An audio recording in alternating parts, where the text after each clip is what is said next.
അസ്സലാമു അലൈക്കും വറഹ്മത്തുള്ളാഹി വബറകാതുഹു. 5ാം ക്ലാസ്സിലെ ഫിഖ്ഹുൽ ഇസ്ലാം 2ാം ഭാഗം ഇൻഷാ അല്ലാഹ് പൊതുപരീക്ഷയ്ക്കുള്ള വിഷയമാണല്ലോ 2ാം ഭാഗം. അപ്പോൾ നമുക്ക് ഒന്ന് റിവിഷൻ ചെയ്ത് നോക്കാം. ഏതെല്ലാം രൂപങ്ങളിലാണ് പാഠങ്ങളിൽ നിന്ന് ഏതെല്ലാം ഭാഗങ്ങൾ ശ്രദ്ധിച്ച് പഠിക്കണം എന്നെല്ലാം നോക്കാം. പ്രത്യേകം ശ്രദ്ധിക്കാനുള്ളത് ഓരോ പാഠങ്ങളിൽ നിന്നും ചോദ്യോത്തര രീതിയിൽ എന്ത് ചെയ്യണം, പഠിച്ചെടുക്കുക. എന്നാൽ പെട്ടെന്ന് കാര്യങ്ങൾ മനസ്സിലാക്കാൻ കഴിയും. ഇൻഷാ അല്ലാഹ് നമുക്ക് ഓരോ പാഠങ്ങളും വളരെ വേഗത്തിൽ നോക്കാം. ആരാണ് ഇന്ന് നോമ്പനുഷ്ഠിച്ചത്? ആരാണെന്ന് ജനാസയെ അനുഗമിച്ചത്? ആരാണ് ഇന്ന് പാവപ്പെട്ടവർക്ക് ഭക്ഷണം നൽകിയത്? ആരാണ് ഇന്ന് രോഗിയെ സന്ദർശിച്ചത്? ഒക്കെ മറുപടി ആരാ പറഞ്ഞത്? അബൂബക്കർ റളിയല്ലാഹു അൻഹു. നബി സല്ലല്ലാഹു അലൈഹി വസല്ലം ഈ കാര്യങ്ങളെല്ലാം മേളിച്ചവർ സ്വർഗത്തിൽ പ്രവേശിക്കും. അപ്പോൾ ആ 4 കാര്യങ്ങൾ ഏതൊക്കെയാണെന്നുള്ള ചോദ്യം വന്നാൽ അതിൻ്റെ ആൻസറാണ് അവിടെ കൊടുത്തത്. ആരാണ് ഇന്ന് നോമ്പനുഷ്ഠിച്ചവർ, അതുപോലെ തന്നെ ജനാസയെ അനുഗമിച്ചവർ, അതുപോലെ പാവപ്പെട്ടവർക്ക് ഭക്ഷണം കൊടുത്തവർ, അതുപോലെ രോഗിയെ സന്ദർശിച്ചവർ. അവർക്ക് എന്ത് ചെയ്യും? ഈ കാര്യങ്ങൾ മേളിച്ചവർക്ക് എന്ത് ലഭിക്കുന്ന പറഞ്ഞത്? സ്വർഗത്തിൽ അവരെവിടെ പ്രവേശിക്കും? സ്വർഗത്തിൽ പ്രവേശിക്കും. അപ്പോൾ ഈ കാര്യങ്ങൾ മേളിച്ചവർ സ്വർഗത്തിൽ പ്രവേശിക്കും. ഏത് കാര്യങ്ങൾ? അതാണ് നമ്മൾ ആ 4 കാര്യങ്ങൾ. പിന്നെ അടുത്തത് ഇവിടെ പറയാനുള്ള അടുത്ത പേജിൽ മരണത്തെ കൊതിക്കാൻ പാടില്ല. മരണത്തെ എന്ത് ചെയ്ത് കൊതിക്കാൻ പാടില്ല. പിന്നെ അതിന് പകരം എന്താ ചെയ്യേണ്ടത്? അല്ലാഹുമ്മ അഹ്യിനി മാ കാനത്തിൽ ഹയാത്തു ഖൈറല്ലി വതവഫനി ഇദാ കാനത്തിൽ വഫാത്തു ഖൈറല്ലി. ജീവിതം ഗുണകരമാകുന്ന കാലത്തോളം എന്നെ ജീവിപ്പിക്കണമേ, മരണം ഖൈറാകുമ്പോൾ എന്നെ മരിപ്പിക്കുകയും ചെയ്യണമേ എന്ന് പ്രാർത്ഥിക്കണം. അപ്പോൾ ഈ അറബി എന്ത് ചെയ്യണം? കാണാതെ പഠിക്കണം. പൂരിപ്പിക്കാൻ വന്നേക്കാം, അല്ലെങ്കിൽ ഇതിൻ്റെ അർത്ഥം എഴുതാനും വന്നേക്കാം. അല്ലാഹുമ്മ അഹ്യിനി മാ കാനത്തിൽ ഹയാത്തു ഖൈറല്ലി വതവഫനി ഇദാ കാനത്തിൽ വഫാത്തു ഖൈറല്ലി. ജീവിതം ഗുണകരമാകുന്ന കാലത്തോളം എന്നെ ജീവിപ്പിക്കണം, മരണം ഖൈറാകുമ്പോൾ എന്നെ മരിപ്പിക്കണമേ. അപ്പോൾ അത് രണ്ടും അവിടെ പഠിച്ചു വെക്കുക. പിന്നെ എല്ലാവരോടും യാസീൻ ഓതാൻ പറഞ്ഞു. അതായത് മരിച്ചവരുടെ മരണമാസന്നമായി കിടക്കുകയുള്ള മുസാജ്. അപ്പോൾ മരണമാസന്നമായി കിടക്കുന്നവരുടെ അരികിൽ ഓതേണ്ട സൂറത്ത് ഏതാണ്? അത് സൂറത്ത് യാസീനാണ്. പിന്നെ മരിച്ചത് കേട്ടാൽ എന്താ ചൊല്ലേണ്ടത്? ഇന്നാ ലില്ലാഹി വ ഇന്നാ ഇലൈഹി റാജിഊൻ. ഇനി മരിച്ച ഉടനെ എന്തെല്ലാം ചെയ്യണം? ബിസ്മില്ലാഹി വഅലാ മില്ലത്തി റസൂലില്ലാഹി സ്വല്ലല്ലാഹു അലൈഹി വസല്ലം എന്ന് ചൊല്ലി പിന്നെ 2 കണ്ണുകൾ അടച്ചു. ഒരു ശീല കൊണ്ട് താടിയുടെ താഴ്ഭാഗത്തിലൂടെ മൂർദാവിലേക്ക് കെട്ടിവെച്ചു. ധരിച്ച വസ്ത്രം മാറ്റി നേരിയ തുണി കൊണ്ട് മയ്യത്തിനെ പുതച്ചു. അവയവങ്ങൾ മടക്കി നിവർത്തി മയപ്പെടുത്തി. അപ്പോൾ എന്താ ഉടനെ ചെയ്യേണ്ട കാര്യങ്ങൾ? എന്താ? മയ്യത്തിൻ്റെ കണ്ണ് ചിമ്മിക്കുക എന്നുള്ളതാണ്.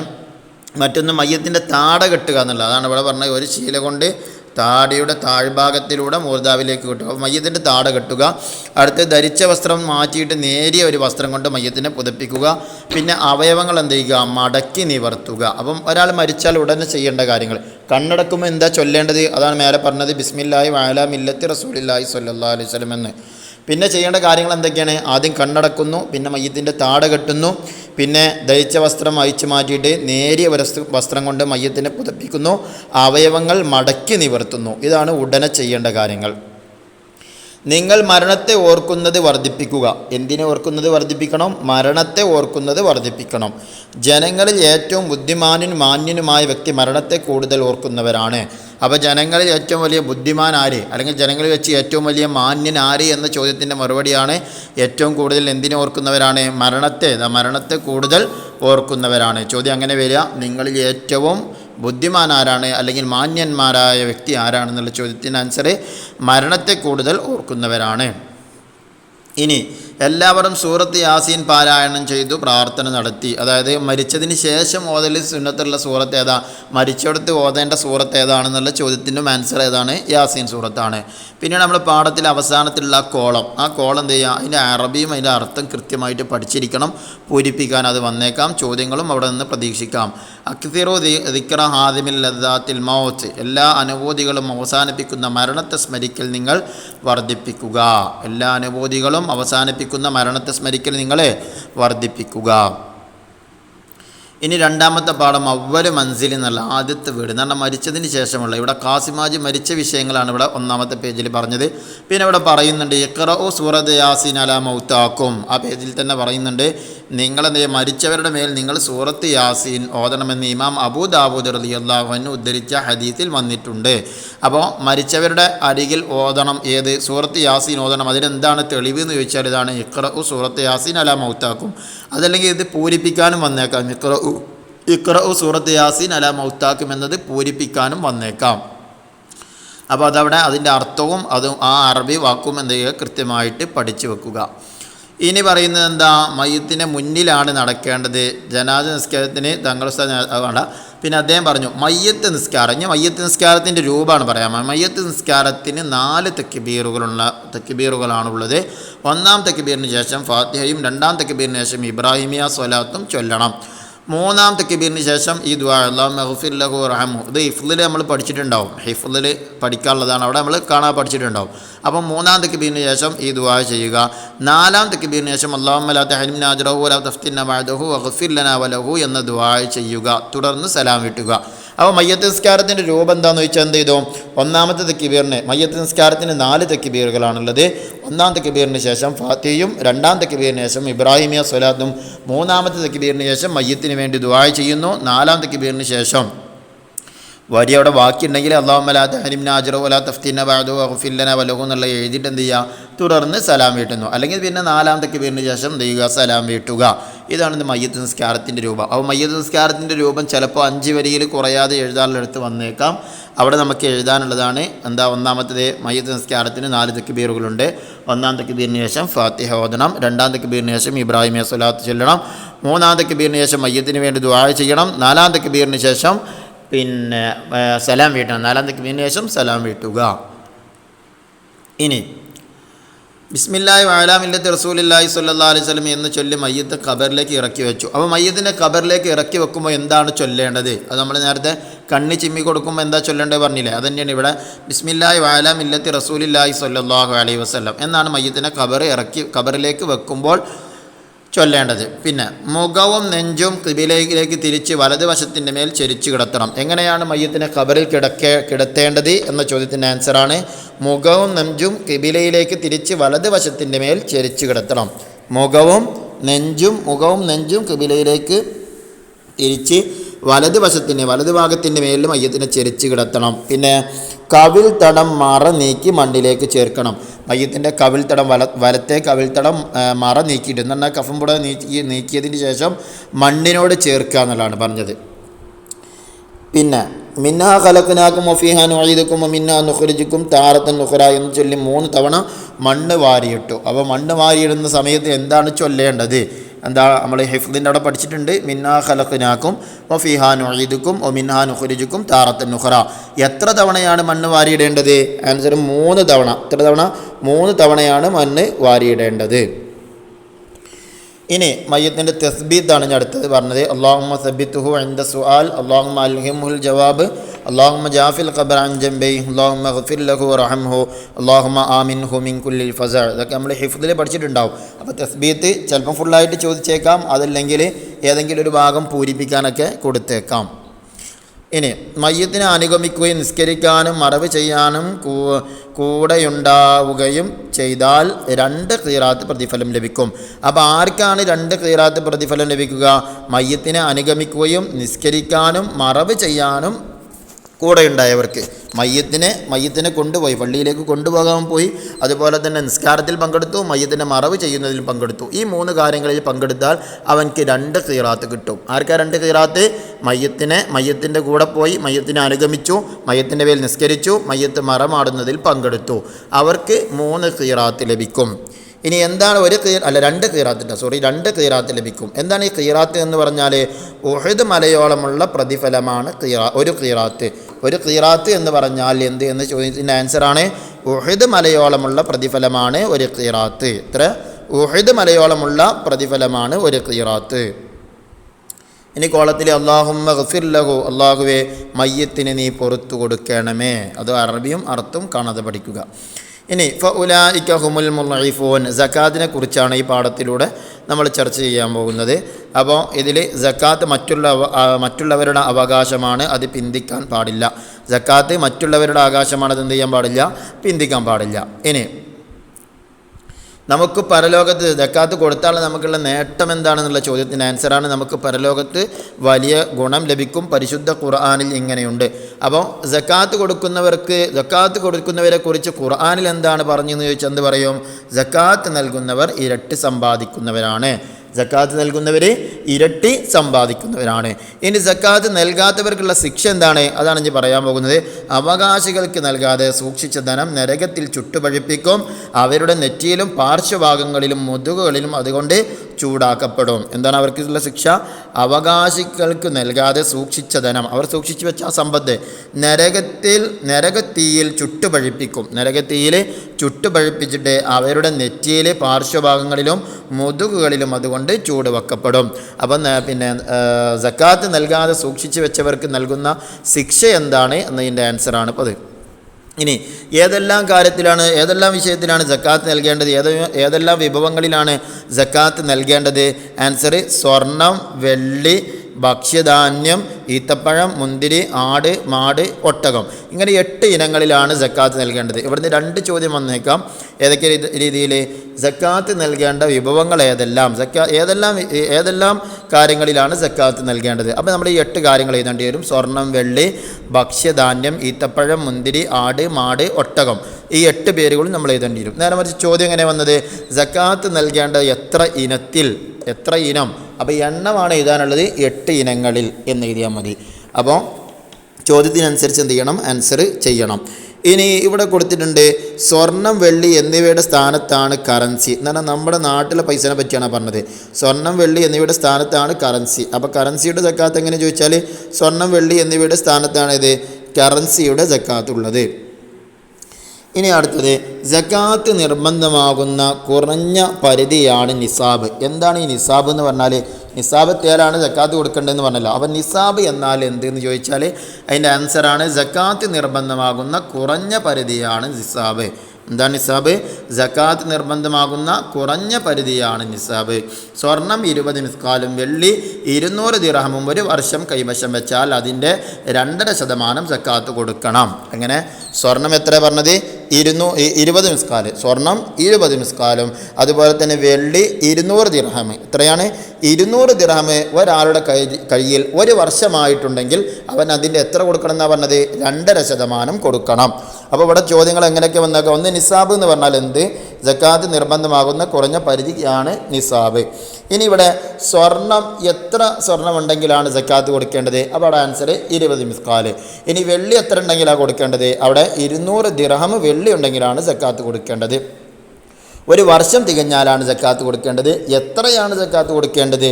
2.5%. സക്കാത്ത് കൊടുക്കേണ്ടത്. പിന്നെ ഇവിടെ ഒരു ചോദ്യം ഇവിടെ വരാനുള്ളത്, എന്നാൽ ഹലാലായ ആഭരണത്തിൽ സക്കാത്തില്ല. അപ്പോൾ ഹലാലായ ആഭരണത്തിൽ സക്കാത്ത് ഉണ്ടോ എന്ന ചോദ്യത്തിൽ മറുപടി എന്താ? സക്കാത്ത് ഇല്ല എന്നതാണ് അവിടുത്തെ മറുപടി. ഇനി ഇവിടെ ശ്രദ്ധിക്കാനുള്ളതാണ് 20 മിസ്കാൽ ഏകദേശം 85 ഗ്രാം തൂക്കമാണ്. 20 മിസ്കാൽ എന്ന് പറഞ്ഞാൽ എത്രയാണ്? സ്വർണം 20 മിസ്കാൽ എന്ന് പറഞ്ഞല്ലോ. അപ്പോൾ എത്രയാണ് ഇത് തൂക്കം? നമ്മളെ തൂക്കം നോക്കുമ്പോൾ 85 ഗ്രാം ആണ് തൂക്കം. വെള്ളി 200 ദിർഹം എന്ന് പറയുമ്പോൾ 595 ഗ്രാം തൂക്കം. 595 ഗ്രാം തൂക്കമാണ് 200 ദിർഹം എന്ന് പറയുന്നത്. അത് രണ്ടും നോട്ട് ചെയ്യണം. എന്താ പറഞ്ഞത്? 20 മിസ്കാൽ എന്ന് പറഞ്ഞാൽ എത്ര ഗ്രാമാണ്? Answer 85 gram. 200 ദിർഹം എന്ന് പറഞ്ഞാൽ എത്ര ഗ്രാമാണ്? Answer 595 gram. ഒന്ന് സ്വർണ്ണമാണ്, മറ്റൊന്ന് വെള്ളിയാണ്. ഇനി വെള്ളിയുടെ നിസാബാണ് കച്ചവടത്തിൻ്റെ നിസാബ്. വെള്ളിയുടെ നിസാബാണ് ഏത്? വെള്ളി ഇപ്പോൾ എത്ര ഉണ്ടെങ്കിൽ കൊടുക്കണം എന്ന് പറഞ്ഞാൽ 595 ഗ്രാം വെള്ളിയല്ലേ പറഞ്ഞത്. അപ്പോൾ 595 ഗ്രാം വെള്ളിയുടെ ക്യാഷ് കച്ചവടത്തിലുണ്ടെങ്കിൽ, കച്ചവട സാധനത്തിൻ്റെ വില ഇങ്ങനെ കൂട്ടി വെക്കുമ്പോണ്ടെങ്കിൽ എന്ത് ചെയ്യണം? സക്കാത്ത് കൊടുക്കണം. അതാ പറഞ്ഞത് വെള്ളിയുടെ നിസാബാണ് കച്ചവടത്തിൻ്റെ നിസാബ്. അപ്പോൾ കച്ചവടത്തിൻ്റെ നിസാബ് ഏത് എന്ന് ചോദിച്ചാൽ നമ്മൾ എന്ത് പറയും? വെള്ളിയുടെ നിസാബാണ് കച്ചവടത്തിൻ്റെ നിസാബ്. വർഷം തികയുമ്പോൾ 595 ഗ്രാം വെള്ളിയുടെ വിലയോ അതിൽ കൂടുതലോ ഉള്ള കച്ചവട സാധനങ്ങളുണ്ടെങ്കിൽ വിലയുടെ 2.5% സക്കാത്ത് കൊടുക്കണം. 2.5% എന്ത് ചെയ്യണം? സക്കാത്ത് കൊടുക്കണം. എന്താ പറഞ്ഞത്? വർഷം തികയുമ്പോൾ 595 ഗ്രാം വെള്ളിയുടെ വിലയോ അതിൽ കൂടുതലോ. നമ്മൾ പറഞ്ഞല്ലോ 595 ഗ്രാം വെള്ളിയുടെ വിലയാണ് കച്ചവടത്തിൽ കണക്കാക്കുന്നത്. അപ്പോൾ 595 ഗ്രാം വെള്ളിയുടെ വിലയോ അതല്ലെങ്കിൽ അതിൽ കൂടുതലോ ഉണ്ടെങ്കിൽ കച്ചവടത്തിൻ്റെ സക്കാത്ത് എത്ര ശതമാനം കൊടുക്കണം? 2.5% കൊടുക്കണം. അപ്പോൾ വെള്ളിയിലും സ്വർണത്തിലും കച്ചവടത്തിലും എത്ര തന്നെ കൊടുക്കേണ്ടത്? 2.5% തന്നെയാണ് കൊടുക്കേണ്ടത്. അപ്പോൾ കച്ചവടത്തിൽ 595 ഗ്രാം വെള്ളിയുടെ ക്യാഷ് ഉണ്ടെങ്കിൽ അല്ലെങ്കിൽ അതിൽ കൂടുതലുണ്ടെങ്കിലാണ് സക്കാത്ത് കൊടുക്കേണ്ടത്. വർഷം തികഞ്ഞാൽ സക്കാത്ത് കൊടുക്കേണ്ടത്. ഇനി അടുത്തത്, സക്കാത്തിന് പ്രത്യേക അവകാശികളുണ്ട്, അവർക്ക് മാത്രമേ അത് കൊടുക്കാൻ പാടുള്ളൂ. അപ്പോൾ ആ അവകാശികൾ നമ്മൾ എന്ത് ചെയ്യണം? പഠിച്ചു വെക്കണം. അതാരൊക്കെയാണ്? ഒന്ന് ഫക്കീർ, മിസ്കീന്, കടമുള്ളവൻ, യാത്രക്കാരൻ, പൊതുവിശ്വാസി, മോചനപത്രം എഴുതിയ അടിമ, പിന്നെ യോദ്ധാവ്, ഇസ്ലാമിക ഭരണത്തിന് കൂടിയുള്ള സക്കാത്തിൻ്റെ ഉദ്യോഗസ്ഥർ എന്നിവരാണ് ഈ അവകാശികൾ. അപ്പോൾ സക്കാത്ത് നൽകേണ്ട ഇനങ്ങൾ നമ്മൾ നേരത്തെ പറഞ്ഞു 8 ഇനമാണ്. സക്കാത്ത് നൽകേണ്ടത് ആർക്കാണ്? അതും 8 വിഭാഗം ആളുകളാണ്. 8 വിഭാഗം ആളുകൾക്കാണ് സക്കാത്ത് നൽകേണ്ടത്. രണ്ടിൻ്റെ ആൻസർ 8 ആണ്. സക്കാത്ത് നൽകേണ്ട വിഭാഗം എത്ര ആളുകൾ എന്ന് ചോദിച്ചാൽ 8. സക്കാത്ത് നൽകേണ്ട ഇനങ്ങൾ എത്ര എന്ന് ചോദിച്ചാലും അതും 8. ആർക്കൊക്കെയാണ് നൽകാൻ പറഞ്ഞത്? ഫക്കീർ, മിസ്കീന്, കടമുള്ളവൻ, യാത്രക്കാരൻ, പൊതുവിശ്വാസി, മോചനപത്രം എഴുതിയ അടിമ, യോദ്ധാവ്, ഇസ്ലാമിക ഭരണത്തിന് കീഴിലുള്ള പിന്നെ സക്കാത്തിൻ്റെ ഉദ്യോഗസ്ഥർ എന്നിവരാണത്. ഇനി ചോദ്യം അവിടുന്ന് ഈ അവസാനത്തിൽ നിന്നൊരു ചോദ്യം വന്നേക്കാം. ഇസ്ലാമിക ഭരണത്തിന് കീഴിലുള്ള സക്കാത്തിൻ്റെ അവകാശി ആര്? അതാരാ? സക്കാത്തിൻ്റെ ഉദ്യോഗസ്ഥരാണ്. ആ രൂപത്തിൽ ചോദ്യങ്ങൾ അവിടുന്ന് പ്രതീക്ഷിക്കാം. ഇനി വഅഖീമുസ്സലാത്ത വആതു സക്കാത്ത്, നിങ്ങൾ നിസ്കാരം നിലനിർത്തുക, സക്കാത്ത് കൊടുത്ത് വീട്ടുക. അത് കാണാതെ പഠിക്കണം. 4ാമത്തെ പാഠം തുഅമത്തുൽ മസാക്കീൻ, ഫിത്ർ സക്കാത്തിനെ കുറിച്ചാണ് ഈ പാഠത്തിലൂടെ നമ്മൾ പറയാൻ പോകുന്നത്. അതിൻ്റെ റിവിഷനാണ് നമ്മൾ നോക്കുന്നത്. പെരുന്നാൾ നിസ്കാരത്തിന് മുമ്പ് ഫിത്ർ സക്കാത്ത് നൽകണം. ഇതിൻ്റെ മുമ്പുള്ള ഭാഗങ്ങളൊക്കെ വായിച്ച് നോക്കൊണ്ടിട്ടോ. ഇത് എൻ്റെയും എൻ്റെ ഭാര്യയുടെയും മക്കളുടെയും ഫിത്ർ സക്കാത്താണ്. ഫിത്ർ സക്കാത്തിൻ്റെ നീയത്താണിത്. ഇത് എൻ്റെയും എൻ്റെ ഭാര്യയുടെയും മക്കളുടെയും ഫിത്ർ സക്കാത്താണ്. ഇത് ചിലപ്പോൾ പൂരിപ്പിക്കാൻ വന്നേക്കാം. പൂരിപ്പിക്കാനുള്ള ഭാഗങ്ങൾ എവിടെ നിന്നും വന്നേക്കാം. അത് കുട്ടികൾ പ്രത്യേകം പോയിൻ്റാണ് എന്ന് തോന്നുന്ന ഭാഗങ്ങളൊക്കെ എന്ത് ചെയ്യുക? പ്രത്യേകം ശ്രദ്ധിക്കുക. പിന്നെ ഇനി നമ്മൾ പറയുന്ന പെരുന്നാൾ നിസ്കാരത്തിന് മുമ്പ് ഫിത്ർ സക്കാത്ത് നൽകണം. അപ്പോൾ ഫിത്ർ സക്കാത്ത് എപ്പോഴാണ് നൽകേണ്ടത്? പെരുന്നാൾ നിസ്കാരത്തിന് മുമ്പാണ് ഫിത്ർ സക്കാത്ത് നൽകേണ്ടത്. വീടുകൾ എത്തിച്ചു കൊടുക്കുകയും വേണം. ഫിത്ർ സക്കാത്ത് എന്ത് ചെയ്യണം? വീടുകളിൽ എത്തിച്ചു കൊടുക്കണം. നിസ്കാരം കഴിയും വരെ പിന്തിക്കൽ കറാഹത്തും. നിസ്കാരം കഴിയും വരെ പിന്തിക്കൽ എന്താണ്? നിസ്കാരത്തിന് ശേഷം കൊടുക്കൽ എന്താണ്? പിന്തിക്കൽ കറാഹത്താണ്. നിസ്കാരം കഴിഞ്ഞതിന് ശേഷം കൊടുക്കൽ കറാഹത്താണ്. പെരുന്നാൾ പകൽ കഴിഞ്ഞ് പിന്തിക്കൽ ഹറാമുമാണ്. പെരുന്നാൾ ദിവസവും കഴിഞ്ഞ് കൊടുക്കൽ ഹറാമാണ്. അപ്പോൾ ചോദ്യം, പെരുന്നാൾ നിസ്കാരത്തെ തൊട്ട് ഫിത്ർ സക്കാത്ത് പിന്തിക്കുന്നതിൻ്റെ വിധി എന്ത്? ആൻസർ കറാഹത്ത്. എന്നാൽ പെരുന്നാൾ ദിവസത്തെ തൊട്ട് സക്കാത്ത് പിന്തിക്കുന്നതിൻ്റെ വിധി എന്ത്? ആൻസർ ഹറാമ്. ഓക്കെ. ഇനി അടുത്തത്, എപ്പോഴാണ് ഫിത്ർ സക്കാത്ത് നിർബന്ധമാവുക എന്നുള്ള ചോദ്യത്തിന് ശവ്വാൽ മാസപ്പിറവി കാണുന്നതോടെ ഫിത്ർ സക്കാത്ത് നിർബന്ധമാകും. ഇപ്പോൾ നിർബന്ധമാകുക ശവ്വാൽ മാസപ്പിറവി കാണുന്നതോടെ ഫിത്ർ സക്കാത്ത് നിർബന്ധമാകും. എത്രയാണ് ഫിത്ർ സക്കാത്ത് നൽകേണ്ടത്? ആൻസർ ഒരാൾക്ക് വേണ്ടി ഒരു സ്വാ നൽകണം. എത്ര നൽകണം? ഒരു സ്വാ നൽകണം. അപ്പോൾ ഒരാൾക്ക് ഫിത്ർ സക്കാത്ത് എത്ര നൽകണം? ആൻസർ ഒരു സ്വാ നൽകണം. ഒരു സ്വാ എന്ന് പറഞ്ഞാൽ എത്രയാണ്? 4 മുദ്ദാണ്. ഒരു സ്വാ എന്ന് പറഞ്ഞാൽ എത്രയാണ്? ആൻസർ 4 മുദ്ദാണ്. ഒരു മുദ്ദ് എന്ന് പറഞ്ഞാലോ 800 മില്ലി ലിറ്റർ. 800 milli litre. അപ്പോൾ ഇവിടെ പറഞ്ഞപ്പോൾ എന്താ? എപ്പോഴാണ് ഫിത്ർ സക്കാത്ത് നിർബന്ധമാവുക? ശവ്വാൽ മാസപ്പിറവി കാണുന്നതോടെ ഫിത്ർ സക്കാത്ത് നിർബന്ധമാകും. ഒരാൾക്ക് എത്രയാണ് ഫിത്ർ സക്കാത്ത് കൊടുക്കേണ്ടത്? ഒരാൾക്ക് വേണ്ടി ഒരു സ്വാ ഫിത്ർ സക്കാത്ത് നൽകണം. ഒരു സ്വാ എന്ന് പറഞ്ഞാൽ എത്രയാണത്? അത് ഒരു സ്വാ എന്ന് പറഞ്ഞാൽ 4 മുദ്ദാണ്. ഒരു മുദ്ദ് എന്ന് പറഞ്ഞാൽ എത്രയാണ്? 800 മില്ലി ലിറ്റർ. 800 milli litre. ആരാണ് ഫിത്ർ സക്കാത്ത് നൽകേണ്ടത്? അതിൻ്റെ ആൻസറാണ് പെരുന്നാളിൻ്റെ പകലിലെയും രാത്രിയിലെയും ഭക്ഷണം, വസ്ത്രം, പാർപ്പിടം എന്നിവക്കുള്ള പണം കഴിച്ച് മിച്ചമുള്ളവൻ തൻ്റെയും ആശ്രിതരുടെയും ഫിത്ർ സക്കാത്ത് നൽകണം. ആരാണ് ഫിത്ർ സക്കാത്ത് നൽകേണ്ടത് എന്നുള്ള ആൻസറാണിത്. പെരുന്നാളിൻ്റെ പകലിലും രാത്രിയിലും ഭക്ഷണം, പെരുന്നാളിൻ്റെ പകലിലെയും രാത്രിയിലെയും ഭക്ഷണം, വസ്ത്രം, പാർപ്പിടം എന്നിവക്കുള്ള പണം കഴിച്ച് മിച്ചമുള്ളവൻ എന്ത് ചെയ്യണം? തൻ്റെയും ആശ്രിതരുടെയും ഫിത്ർ സക്കാത്ത് നൽകണം. അപ്പോൾ മനസ്സിലായല്ലോ ആരാണ് ഫിത്ർ സക്കാത്ത് നൽകേണ്ടതെന്നതിൻ്റെ ആൻസറാണത്. ഇനി എന്തിനാണ് ഫിത്ർ സക്കാത്ത് കൊടുക്കുന്നത്? അതാണ് ഇബ്നു അബ്ബാസ് റളിയല്ലാഹു അൻഹു പറഞ്ഞു, നബി സല്ലല്ലാഹു അലൈഹി വസല്ലം ഫിത്ർ സക്കാത്ത് ഫർളാക്കി. നോമ്പിലുള്ള തെറ്റുകളെയും അനാവശ്യങ്ങളെയും അത് ശുദ്ധീകരിക്കും. അതാണ് എന്തിനാണ് ഫിത്ർ സക്കാത്ത് നൽകുന്നത്? നോമ്പിലുള്ള തെറ്റുകളെയും അനാവശ്യങ്ങളെയും അത് ശുദ്ധീകരിക്കും എന്നാണ് ഫിത്ർ സക്കാത്ത് ശുദ്ധീകരിക്കും. അപ്പോൾ ചോദ്യം എന്താണ് അവിടുത്തെ വരിക? എന്തിനാണ് ഫിത്ർ സക്കാത്ത് കൊടുക്കുന്നത്? ആൻസർ എന്താ? നോമ്പിലുള്ള തെറ്റുകളെയും അനാവശ്യങ്ങളെയും അത് ശുദ്ധീകരിക്കും. അത് പാവങ്ങളുടെ ഭക്ഷണമാണ്. ഏത്? ആൻസർ ഫിത്ർ സക്കാത്ത്. ഓക്കെ, റെഡി അല്ലേ? ഇൻഷാ അല്ലാഹ്. ഇനി അടുത്തത് എന്താണ് കോളത്തിലുള്ളത്? സക്കാത്തുൽ ഫിത്ർ, സക്കാത്തുൽ ബദൻ. ഫിത്ർ സക്കാത്ത് ശരീരത്തിൻ്റെ സക്കാത്താണ്. ഫിത്ർ സക്കാത്ത് ശരീരത്തിൻ്റെ സക്കാത്താണ്. ഇനി അടുത്ത ലിസ്സായിമി ഫറഹദാനി, സുന്നത്ത് നോമ്പുകളെ കുറിച്ചാണ് ഈ പാഠത്തിലൂടെ ചർച്ച ചെയ്യുന്നത്. ഇൻഷാ അല്ലാഹ്, നോമ്പെടുക്കുക നിങ്ങൾ ആരോഗ്യവാന്മാരാകുമെന്ന് മുത്തുനബി സല്ലല്ലാഹു അലൈഹി വസല്ലം തങ്ങൾ പറഞ്ഞിട്ടുണ്ട്. അപ്പോൾ നോമ്പെടുക്കുന്നവരെ കുറിച്ച് എന്താ പറഞ്ഞ നബി തങ്ങളെ? നോമ്പെടുക്കുക നിങ്ങൾ ആരോഗ്യവാന്മാരാകുമെന്ന് മുത്തുനബി സല്ലല്ലാഹു അലൈഹി വസല്ലം പറഞ്ഞിട്ടുണ്ട്. ഇനി നബി സല്ലല്ലാഹു അലൈഹി വസല്ലം പറഞ്ഞു, ആരെങ്കിലും അല്ലാഹു തആലയുടെ മാർഗത്തിൽ സുന്നത്ത് നോമ്പനുഷ്ഠിച്ചാൽ അവന് 70 വർഷത്തെ വഴിദൂരം നരകത്തിൽ നിന്ന് അല്ലാഹു തആല അകറ്റും. അപ്പോൾ സുന്നത്ത് നോമ്പനുഷ്ഠിച്ചാലുള്ള പ്രതിഫലം എന്താണ്? അവന് 70 വർഷത്തെ വഴിദൂരം നരകത്തിൽ നിന്ന് അള്ളാഹു അകറ്റും. ഇതാണ് സുന്നത്ത് നോമ്പ് അനുഷ്ഠിച്ചാലുള്ള പ്രതിഫലം. അവന് 70 വർഷത്തെ വഴിദൂരം നരകത്തിൽ നിന്ന് അള്ളാഹു അകറ്റും. നോമ്പുകാരന് 2 സന്തോഷമുണ്ട്. ഒന്ന് നോമ്പ് തുറക്കുമ്പോഴും പരലോകത്ത് തൻ്റെ റബ്ബിനെ കണ്ടുമുട്ടുമ്പോഴും. അപ്പോൾ നോമ്പുകാരനുള്ള 2 സന്തോഷം ഏതാണ്? ഒന്ന് നോമ്പ് തുറക്കുമ്പോഴും മറ്റൊന്ന് പരലോകത്ത് തൻ്റെ റബ്ബിനെ കാണുമ്പോഴും. ആൻസർ റെഡി അല്ലേ? ഒന്ന് നോമ്പ് തുറക്കുമ്പോൾ, മറ്റൊന്ന് പരലോകത്ത് തൻ്റെ റബ്ബിനെ കാണുമ്പോഴും. ഇനി ഏതൊക്കെയാണ് സുന്നത്ത് നോമ്പുകളെ? അറഫ, ആശുറാ, താസുആ, ശവ്വാലിലെ 6 ദിവസം, ഓരോ മാസങ്ങളിലെയും അയ്യാമി ബീദ്, അയ്യാമു സൂദ്, തിങ്കൾ, വ്യാഴം, ബറാഅത്ത് ദിനം, മിഅ്റാജ് ദിനം തുടങ്ങിയ ദിവസങ്ങളിൽ സുന്നത്ത് നോമ്പുകളുണ്ട്. അപ്പോൾ ഈ പറഞ്ഞതൊക്കെ ഏതാണ്? സുന്നത്ത് നോമ്പുകളാണ്. അപ്പോൾ സുന്നത്ത് നോമ്പിനെ കുറിച്ച് എഴുതാൻ പറഞ്ഞു, അല്ലെങ്കിൽ സുന്നത്ത് നോമ്പുകളിൽ നിന്ന് 4 എഴുതുക എന്ന് പറഞ്ഞാൽ ഇതാണ് അവിടെ എഴുതി കൊടുക്കേണ്ടത്. അറഫ, ആശുറാ, താസുആ, ശവ്വാലിലെ 6 ദിവസം, ഓരോ മാസങ്ങളിലുമുള്ള അയ്യാമുൽ ബീദ്, അയ്യാമു സൂദ്, തിങ്കൾ, വ്യാഴം, ബറാഅത്ത് ദിനം, മിഅ്റാജ് ദിനം, ഈ ദിവസങ്ങളിലൊക്കെയുള്ള നോമ്പ്. ഇതാണ് അവിടെ എഴുതി കൊടുക്കുക സുന്നത്ത് നോമ്പുകൾ. ഇനി അയ്യാമുൽ ബീദ്, അയ്യാമു സൂദ് എന്ന് പറഞ്ഞല്ലോ, അതെന്താണെന്നുള്ളതാണ് ഇനി വിശദീകരിക്കുന്നത്. എല്ലാ ചന്ദ്രമാസത്തിലും 13, 14, 15 ദിവസങ്ങളാണ് അയ്യാമുൽ ബീദ്. ഏതാണ് അയ്യാമുൽ ബീദ്? എല്ലാ ചന്ദ്രമാസത്തിലെയും 13, 14, 15. എല്ലാ ചന്ദ്രമാസത്തിലെയും 13, 14, 15 ദിവസങ്ങളാണ് അയ്യാമുൽ ബീദ്.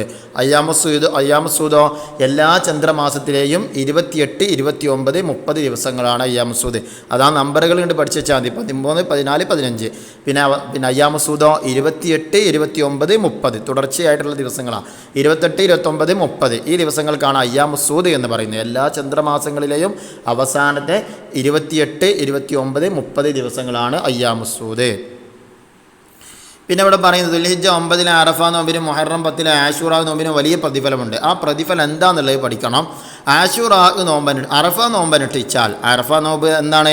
ദുൽഹിജ്ജ 9 അറഫ നോമ്പ്. ദുൽഹിജ്ജ 9 അറഫ നോമ്പ്.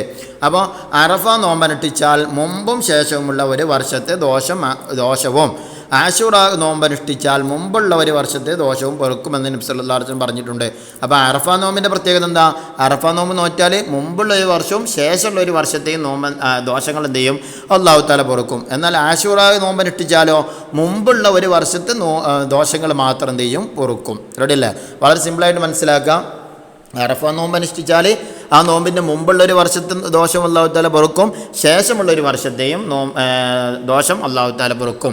എന്നാൽ പിന്നെ ആശൂറ ദിവസം, ആശൂറ നോമ്പ് കാരണം മുഹറം 10, ആ മുഹറം 10 നോമ്പനുഷ്ഠിച്ചാൽ, ആശൂറ നോമ്പനുഷ്ഠിച്ചാൽ മുൻകാലത്ത് കഴിഞ്ഞു പോയ എന്ന് പറഞ്ഞാൽ മുമ്പുള്ള ഒരു വർഷത്തെ ദോഷങ്ങൾ എന്ത് ചെയ്യും? അവനക്ക് പൊറുക്കപ്പെടും. പിന്നെ അസ്സൗമു ജുന്ന, നോമ്പ് പരിചയാണ്. നോമ്പ് എന്താണ്? പരിചയാണ്. ഇനി 6ാമത്തെ പാഠം ളുയൂഫുർ റഹ്മാൻ എന്നുള്ള പാഠം. ഇബ്രാഹിം നബി അലൈഹിസ്സലാമിൻ്റെ വിളി കേട്ടവർ ഹജ്ജിന് പോകും. ആരാ ഹജ്ജിന് പോവുക? ഇബ്രാഹിം നബി അലൈഹിസ്സലാമിൻ്റെ വിളി കേട്ടവർ ഹജ്ജിന് പോകും. ഇനി ഇവിടെ പറയുന്നത് പരസ്പരം യാത്ര ചെയ്യുന്ന സമയത്ത് ദുആ ചെയ്യേണ്ടത് പറഞ്ഞിരുന്നു. അതാണ് അസ്തൗദിഉല്ലാഹ ദീനക വ അമാനതക വ ഖവാതിമ അമലിക സവ്വദകല്ലാഹു തഖ്വ വയസ്സറ ലകൽ ഖൈറ ഹൈതുമാ കുന്ത എന്ന് പരസ്പരം പറഞ്ഞ് എല്ലാവരും പ്രാർത്ഥിച്ചു എന്നാണ്. യാത്ര അയച്ചു. അപ്പോൾ ഈ ദുആ എന്ത് ചെയ്യണം? കാണാതെ പഠിക്കണം. ഓക്കെ. ഇനി ഇങ്ങനെ പോന്നാൽ ഇവിടെ ഇഹ്റാമിൻ്റെ വസ്ത്രം പറയുന്നുണ്ട്. ധരിക്കാൻ ഒരു തുണിയും പുതക്കാൻ ഒരു മേൽമുണ്ടും. അത് കാണാതെ പഠിക്കണം കേട്ടോ. ധരിക്കാൻ ഒരു തുണിയും പുതക്കാൻ ഒരു മേൽമുണ്ടും. ഇതാണേത്? ഇഹ്റാമിൻ്റെ വസ്ത്രം എന്ന് പറയുന്നത്. ഇനി ഇഹ്റാമിൻ്റെ നിയ്യത്താണ് പറയുന്നത്. ഉംറയുടെ നിയ്യത്ത് നവൈത്തുൽ ഉംറത വഅഹ്റംതു ബിഹാ ലില്ലാഹി തആല. ഞാൻ അല്ലാഹു തആലക്ക് ഉംറ നിർവഹിക്കാൻ കരുതി ഉംറ കൊണ്ട് ഞാൻ ഇഹ്റാം ചെയ്തു. ഹാജിമാർ എല്ലാവരും മനസ്സിൽ നിയ്യത്ത് ചെയ്തു. അപ്പോൾ ഉംറയുടെ നിയ്യത്ത് എന്ത് ചെയ്യണം? കാണാതെ പഠിക്കണം. ഏതാണ് നിയ്യത്ത്? നവൈത്തുൽ ഉംറത വഅഹ്റംതു ബിഹാ ലില്ലാഹി തആല. ഞാൻ അല്ലാഹു തആലക്ക് ഉംറ നിർവഹിക്കാൻ കരുതി ഉംറ കൊണ്ട് ഞാൻ ഇഹ്റാം ചെയ്തു. ഇനി അടുത്ത തൽബിയത്താണ്. ലബ്ബൈക അല്ലാഹുമ്മ ലബ്ബൈക ലബ്ബൈക ലാ ശരീക ലക ലബ്ബൈക ഇന്നൽ ഹംദ വന്നിഅമത ലക വൽ മുൽക്ക് ലാ ശരീക ലക. ആ തൽബിയത്ത് എല്ലാവരും കാണാതെ പഠിക്കണം, പൂരിപ്പിക്കാൻ വന്നേക്കാം. ഇനി ഇവിടെ അവർ യാത്ര പോകുമ്പോഴുള്ള ഓരോ സംഗതികൾ ഇങ്ങനെ പറയുകയാണ്. ഇതിലൊക്കെ എല്ലാവരും എല്ലാം അല്ലാഹു തആലയെ സമർപ്പിച്ച് പരിശുദ്ധ മക്കയിലേക്ക് ബസ് കയറി എന്ന് പറഞ്ഞിട്ട് അവർ ആ യാത്രാനുഭവം ഇങ്ങനെ പറയുകയാണ്. ഇനി ഇവിടുന്ന് ഇങ്ങനെ പോയാൽ കഅബ കാണുന്ന സമയത്തുള്ള ദുആയാണിത്. അല്ലാഹുമ്മ സിദ് ഹാദൽ ബൈത തശ്രീഫൻ വ തക്രീമൻ വ തഅലീമൻ വ മഹാബത്തൻ വസിദ് മൻ ശറഫഹു വ അഅ്ളമഹു മിമ്മൻ ഹജ്ജഹു വ യതമറഹു തശ്രീഫൻ വ തക്രീമൻ വ തഅലീമൻ വ ബിർറ അല്ലാഹുമ്മ അൻതസ്സലാം വ മിൻകസ്സലാം ഫഅയ്യിനാ റബ്ബനാ ബിസ്സലാം. പരിശുദ്ധ കഅബയിൽ ദൃഷ്ടി പതിഞ്ഞപ്പോൾ എല്ലാവരും ചൊല്ലി. അപ്പോൾ പരിശുദ്ധ കഅബ കാണുന്ന സമയത്ത് ചൊല്ലാനുള്ള ദിക്റാണ്, ദുആയാണ് ഈ കാണുന്നത്. അപ്പോൾ അതെന്ത് ചെയ്യുക, കാണാതെ പഠിച്ച് വെക്കുക, അഥവാ ചോദിച്ചാൽ എഴുതേണ്ടി വരും. കഅബ ഷരീഫ് കാണുമ്പോഴുള്ള ദുആക്ക് ഇജാബത്തുള്ളതാണ്. കഅബ ഷരീഫ് കാണുമ്പോഴുള്ള ദുആന് എന്തുണ്ട്, ഇജാബത്തുണ്ട്. ഇനി കഅബയെക്കുറിച്ച് പറയുന്നതാണത്. ഭൂമിയിലെ അല്ലാഹു തആലക്ക് ഇബാദത്ത് ചെയ്യാനുള്ള ആദ്യ ഭവനം, അംബിയ മുർസലുകൾ തവാഫ് ചെയ്ത ഗേഹം, ലോക മുസ്ലിങ്ങളുടെ ഖിബല, അതുവരെ. അപ്പോൾ ഇതുവരെ എന്താണ് കഅബനെ കുറിച്ച് പറഞ്ഞതാണ്. ആ രൂപത്തിൽ എന്തെങ്കിലും ചോദ്യങ്ങൾ വന്നാൽ അവിടെ നിന്നും അത് എഴുതാവുന്നതാണ്. ഭൂമിയിൽ അല്ലാഹു തആലക്ക് ഇബാദത്ത് ചെയ്യാനുള്ള ആദ്യ ഭവനം അതേതാണ്, കഅബയാണ്. അംബിയ മുർസലുകൾ തവാഫ് ചെയ്ത ഗേഹം അതേതാ, അതും കഅബയാണ്. ലോക മുസ്ലിങ്ങളുടെ ഖിബല അതേതാ, അതും ഖിബല കഅബയാണ്. കഅബയെക്കുറിച്ചാണ് ഇപ്പോൾ അവിടെ പറഞ്ഞത്. ഇനി തൊവാഫിന് ശേഷം മഖാമി ഇബ്രാഹിമിൻ്റെ പിന്നിൽ നിന്ന് തൊവാഫിൻ്റെ 2 റക്അത്ത് നിസ്കരിച്ചു. അപ്പോൾ തൊവാഫിൻ്റെ 2 റക്അത്ത് എവിടെ വെച്ചാണ് നിസ്കരിച്ചത്, മഖാമു ഇബ്രാഹിമിൻ്റെ പിന്നിൽ നിന്ന്. മഖാമു ഇബ്രാഹിമിൻ്റെ പിന്നിൽ നിന്നുകൊണ്ടാണ് തൊവാഫിൻ്റെ 2 റക്അത്ത് നിസ്കരിച്ചത്. ഒരു റക്അത്തിന് 1,00,000 പ്രതിഫലമുള്ള മസ്ജിദുൽ ഹറാമിൽ വെച്ച് നിസ്കരിച്ചപ്പോൾ മനസ്സിൽ സന്തോഷം കളിയാടി. അപ്പോൾ മസ്ജിദുൽ ഹറാമിൻ്റെ പ്രതിഫലത്തെ എന്നുള്ള അവിടെ പറഞ്ഞത്. ഒരു റക്അത്തിന് 1,00,000 പ്രതിഫലമുള്ള മസ്ജിദുൽ ഹറാം. അപ്പോൾ മസ്ജിദുൽ ഹറാമിൽ നിസ്കരിച്ചാൽ ഒരു റക്അത്തിന് 1,00,000 പ്രതിഫലമുള്ള മസ്ജിദാണേത്, മസ്ജിദുൽ ഹറാം എന്ന് പറയുന്നത്. പിന്നെ സഫാ മർവക്കിടയിൽ 7 തവണ സഅയ് ചെയ്തു. സഫാ മർവക്കിടയിൽ എത്രയാണ് തവണയാണ് സഅയ് ചെയ്യേണ്ടത്, 7 തവണ സഅയ് ചെയ്തു. ഹാജർ ബീവിയുടെ സഫാ മർവക്കിടയിലുള്ള ഓട്ടം ഓർമ്മയിൽ ഓടിയെത്തി. അപ്പോൾ ഹാജർ ബീവിയുടെ സഫാ മർവക്കിടയിലുള്ള ഓട്ടത്തെ അനുസ്മരിച്ചുകൊണ്ടാണ് ആ സഅയ് നടക്കുന്നത്. സഫാ മർവക്കിടയിൽ അത് 7 തവണയാണ് ചെയ്യേണ്ടത്. സഅയിന് ശേഷം മുടി കളഞ്ഞ് ഉംറയിൽ നിന്നും തഹല്ലുലായി. എങ്ങനെയാണ് ഉംറയിൽ നിന്ന് തഹല്ലുലായത്, മുടി കളഞ്ഞുകൊണ്ടാണ് ഉംറയിൽ നിന്നും തഹല്ലുലാകുന്നത്. ഇനി ഇവിടെ പറയുന്നത്, അതിന് സുഗന്ധം പുരട്ടാം, എണ്ണയിടാം, നഖം വെട്ടാം, മുടി മുറിക്കാം, പുരുഷന്മാർക്ക് തലമറക്കാം, ചുറ്റിത്തുന്നിയ വസ്ത്രം ധരിക്കാം, സ്ത്രീകൾക്ക് മുഖം മറക്കാം, കയ്യുറ ധരിക്കാം.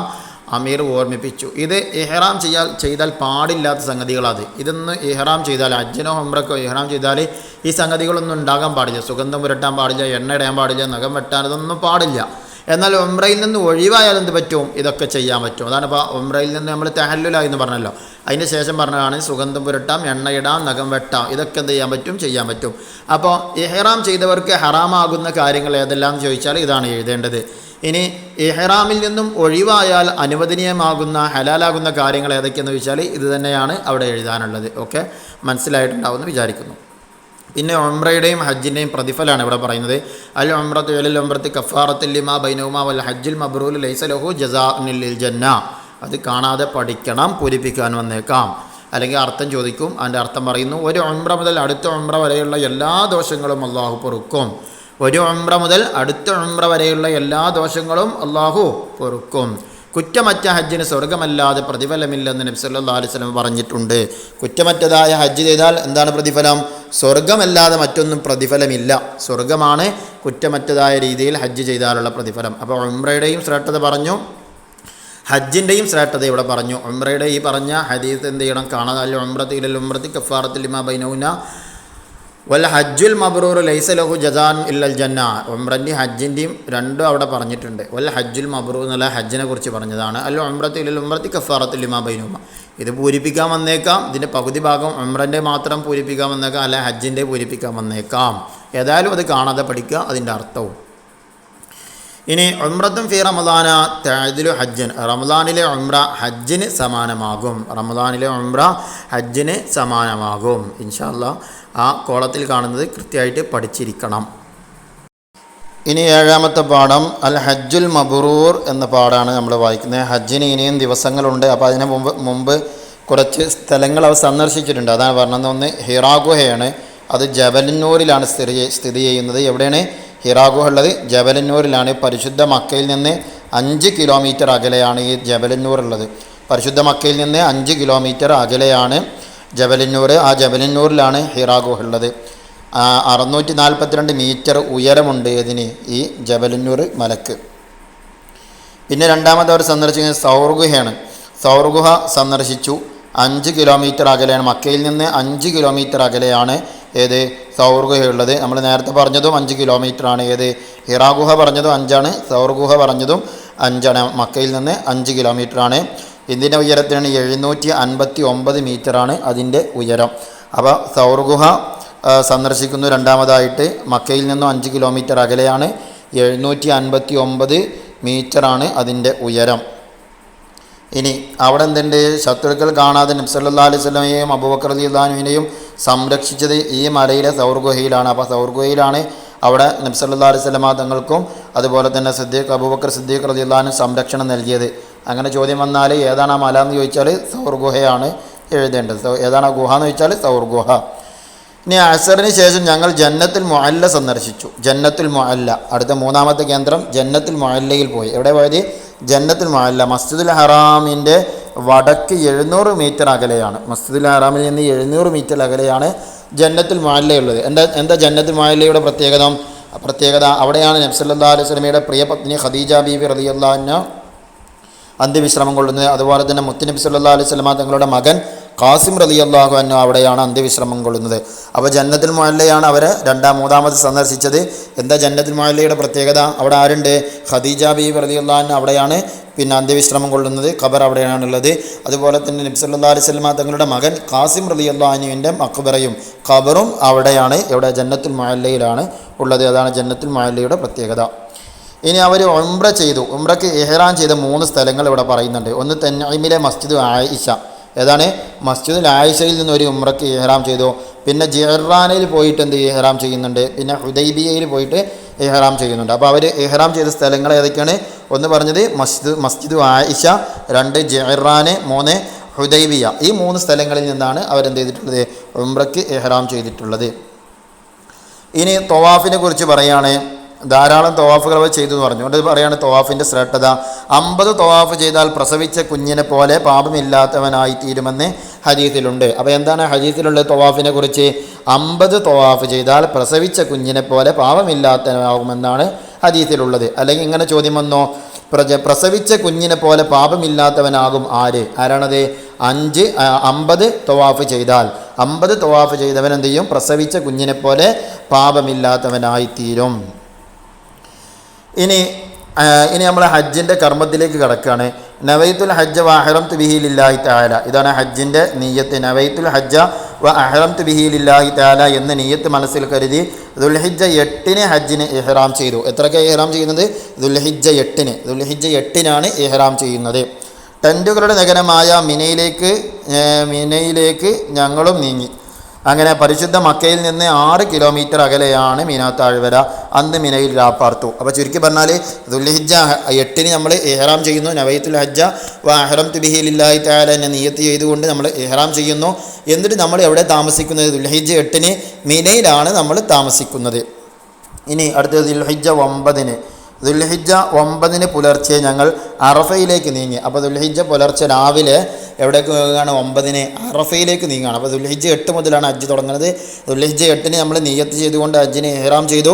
എന്നിട്ടോ നമ്മൾ അന്ന് താമസിച്ച എവിടെയാണ്? ദുൽഹിജ്ജ 8-ന് മിനയിലാണ് അന്ന് രാപ്പാർത്ത്. അന്ന് മിനയിൽ രാപ്പാർത്തത്. അവിടെ അന്ന് മിനയിലാണ് നമ്മൾ രാപ്പാർത്തത്. ഇനി ദുൽഹിജ്ജ 9 പിറ്റേ ദിവസം ദുൽഹിജ്ജ 9-ന് രാവിലെ എവിടേക്ക് പോവുകയാണ്? അറഫയിലേക്ക് പോവുകയാണ്. ഇനി അവിടെ ഒരുമിച്ച് കൂടിയ സംഘത്തെക്കുറിച്ച് ആ സംഭവത്തെക്കുറിച്ചും ആരൊക്കെ അവിടെ ഏതൊക്കെ നാട്ടുകാരെന്നുള്ളതൊക്കെ വിശദീകരിക്കുന്ന സംഭവമാണ് അവിടെ ഉള്ളത്. അതിൻ്റെ ഇടയിൽ അറഫയിലുള്ളൊരു വിഷയം പറഞ്ഞതാണ്. ഞങ്ങൾ അറഫയിലെ ജബലുർ റഹ്മ കയറി. ഏതാണ്? ജബലുർ റഹ്മ. അപ്പോൾ ജബലുർ റഹ്മ എവിടെയാണ് സ്ഥിതി ചെയ്യുന്നത് ചോദിച്ചാൽ അറഫയിൽ. എവിടെ സ്ഥിതി ചെയ്യുന്നത്? അറഫയിലാണ് ജബലുർ റഹ്മ സ്ഥിതി ചെയ്യുന്നത്. നബി സല്ലല്ലാഹു അലൈഹി വസല്ലമ അവിടെ വെച്ച് ദുആ ചെയ്തിട്ടുണ്ട്. അറഫയിൽ വെച്ചുള്ള ദുആ അല്ലാഹു തആല സ്വീകരിക്കും. അറഫയിൽ വെച്ചുള്ള ദുആ അല്ലാഹു തആല എന്ത് ചെയ്യും? സ്വീകരിക്കും. അപ്പോൾ ജബലുർ റഹ്മ എവിടെയെന്ന് ചോദിച്ചാൽ അറഫയിൽ. ഇനി നമ്മൾ വീണ്ടും ഹജ്ജിൻ്റെ കർമ്മത്തിലേക്ക് വരികയാണ്. ഇപ്പോൾ നമ്മൾ എവിടേക്ക് പോയത്? ദുൽഹിജ്ജ 9-ൻ്റെ അന്ന് 8-ന് നമ്മൾ ഇഹ്റാം ചെയ്തു, അന്ന് മിനയിൽ രാപ്പാർത്തു. ദുൽഹിജ്ജ 9-ന് നമ്മൾ എവിടേക്ക് പോവുകയാണ്? അറഫയിലേക്ക് പോയി. രാവിലെ അറഫയിൽ പോയി. മഗ്രിബിന് ശേഷം മുസ്ദലിഫയിലേക്ക് പോയി. അന്ന് അറഫ ദിവസം, ദുൽഹിജ്ജ 9-ന് അറഫ ദിവസം നമ്മൾ 9-ന് മഗ്രിബിന് ശേഷം എവിടേക്ക് പോയി? മുസ്ദലിഫയിലേക്ക് പോയി. അവിടെ നിന്ന് ജംറകളെ എറിയാനുള്ള കല്ലുകൾ ശേഖരിച്ചു. അപ്പോൾ മുസ്ദലിഫയിൽ നിന്നാണ് ജംറകളെ എറിയാനുള്ള കല്ലുകൾ ശേഖരിക്കുന്നത്. അപ്പോൾ ദുൽഹിജ്ജ 9-ന് രാത്രി നമ്മൾ എവിടെ താമസിച്ചത്? ആൻസർ മുസ്ദലിഫയിലാണ് നമ്മൾ താമസിക്കുന്നത്. അവിടെ എവിടെ നിന്നാണ് ജംറകളെ എറിയാനുള്ള കല്ലുകൾ ശേഖരിക്കുന്നത്? മുസ്ദലിഫയിൽ നിന്നാണ്. അതവിടെ പറഞ്ഞല്ലോ, അവിടെ നിന്ന് ജംറകളെ എറിയാനുള്ള കല്ലുകൾ ശേഖരിച്ചു. അപ്പോൾ ജംറകളെ എറിയാനുള്ള കല്ലുകൾ ശേഖരിക്കുന്നത് മുസ്ദലിഫയിൽ നിന്നാണ്. ദുൽഹിജ്ജ 10-ന് രാവിലെ വീണ്ടും മിനയിലേക്ക് നീങ്ങി. ദുൽഹിജ്ജ 10 ആയി. ദുൽഹിജ്ജ 9 കഴിഞ്ഞു, ദുൽഹിജ്ജ 10-ലേക്ക് കടന്നു എന്നാണ് പെരുന്നാൾ ദിവസം. അപ്പോൾ ദുൽഹിജ്ജ 10-ന് വീണ്ടും ഞങ്ങൾ എവിടേക്ക് നീങ്ങി? മീനയിലേക്ക് നീങ്ങി. ജംറത്തുൽ അഖബയുടെ അടുത്തെത്തി തക്ബീർ മുഴക്കി 7 കല്ലെറിഞ്ഞു. അപ്പോൾ ജംറത്തുൽ അഖബ എന്ത് ചെയ്തു? മിനയിൽ നിന്ന് ജംറത്തുൽ അഖബയെ എറിഞ്ഞു 7 കല്ലുകൾ. എത്ര കല്ലാണ് എറിഞ്ഞത്? 7 കല്ലുകൾ എറിഞ്ഞു. ഇനിയോ മക്കയിലെത്തി. പിന്നെ മക്കയിലെത്തി തവാഫും സഅയും ചെയ്തു. ഇഹ്റാമിൽ നിന്ന് തഹല്ലുലായി. മക്കയിൽ പോയിട്ട് എന്ത് ചെയ്തു? തവാഫ് ചെയ്തു, പിന്നെ സഅയും ചെയ്തു. അന്ന് തന്നെ ദുൽഹിജ്ജ 10-ന് അവിടെ ചെന്നുകൊണ്ട് തവാഫ് ചെയ്തു, സഅയും ചെയ്യുന്നു. അങ്ങനെ ഇഹ്റാമിൽ നിന്ന് എന്ത് ചെയ്തു? നമ്മൾ തഹല്ലുലായി, ഒഴിവായി.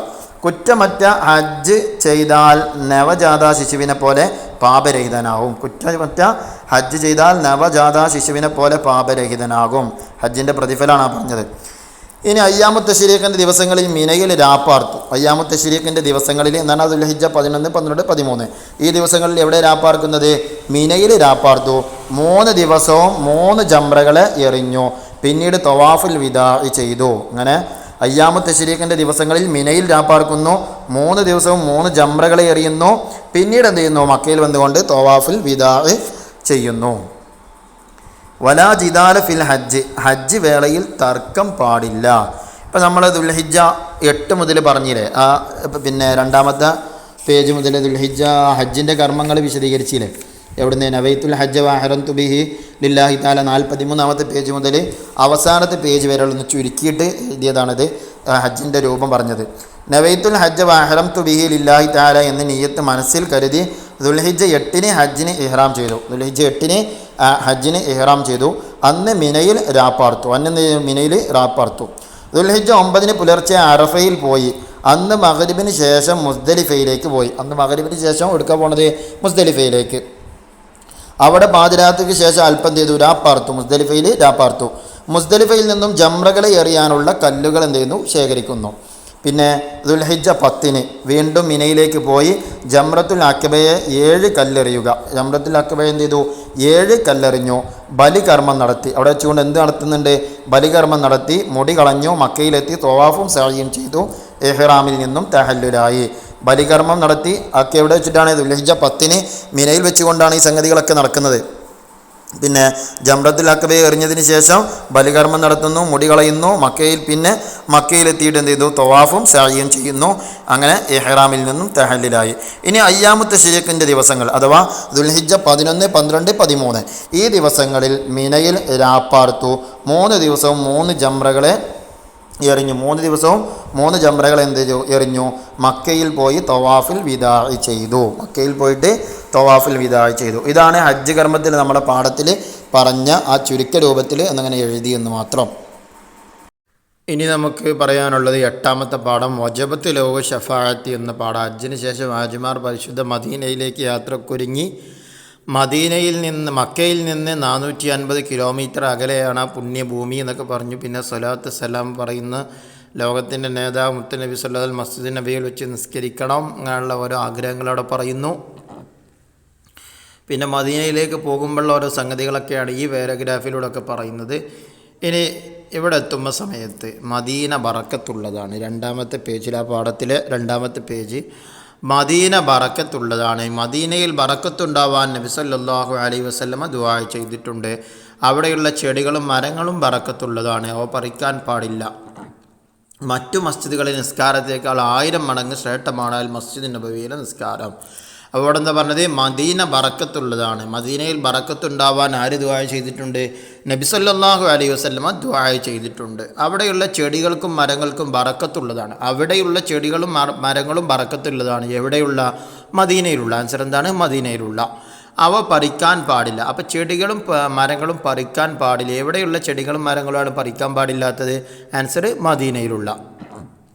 ഇനി മറ്റു മസ്ജിദുകളിലെ നിസ്കാരത്തേക്കാൾ 1000 മടങ്ങ് ശ്രേഷ്ഠമാണ് മസ്ജിദ് നബവിയിലെ നിസ്കാരം. അപ്പോൾ മസ്ജിദ് നബിയുടെ നിസ്കാരത്തിൻ്റെ പ്രതിഫലം എന്താണ്? 1000 മടങ്ങ് ശ്രേഷ്ഠമാണ്. മറ്റു മസ്ജിദുകളിൽ വെച്ച് 1000 നിസ്കരിക്കുന്നതിനേക്കാൾ 1000 റക്അത്ത് നിസ്കരിക്കുന്നതിനേക്കാൾ പ്രതിഫലമാണ് എവിടെ വെച്ച് നിസ്കരിക്കൽ?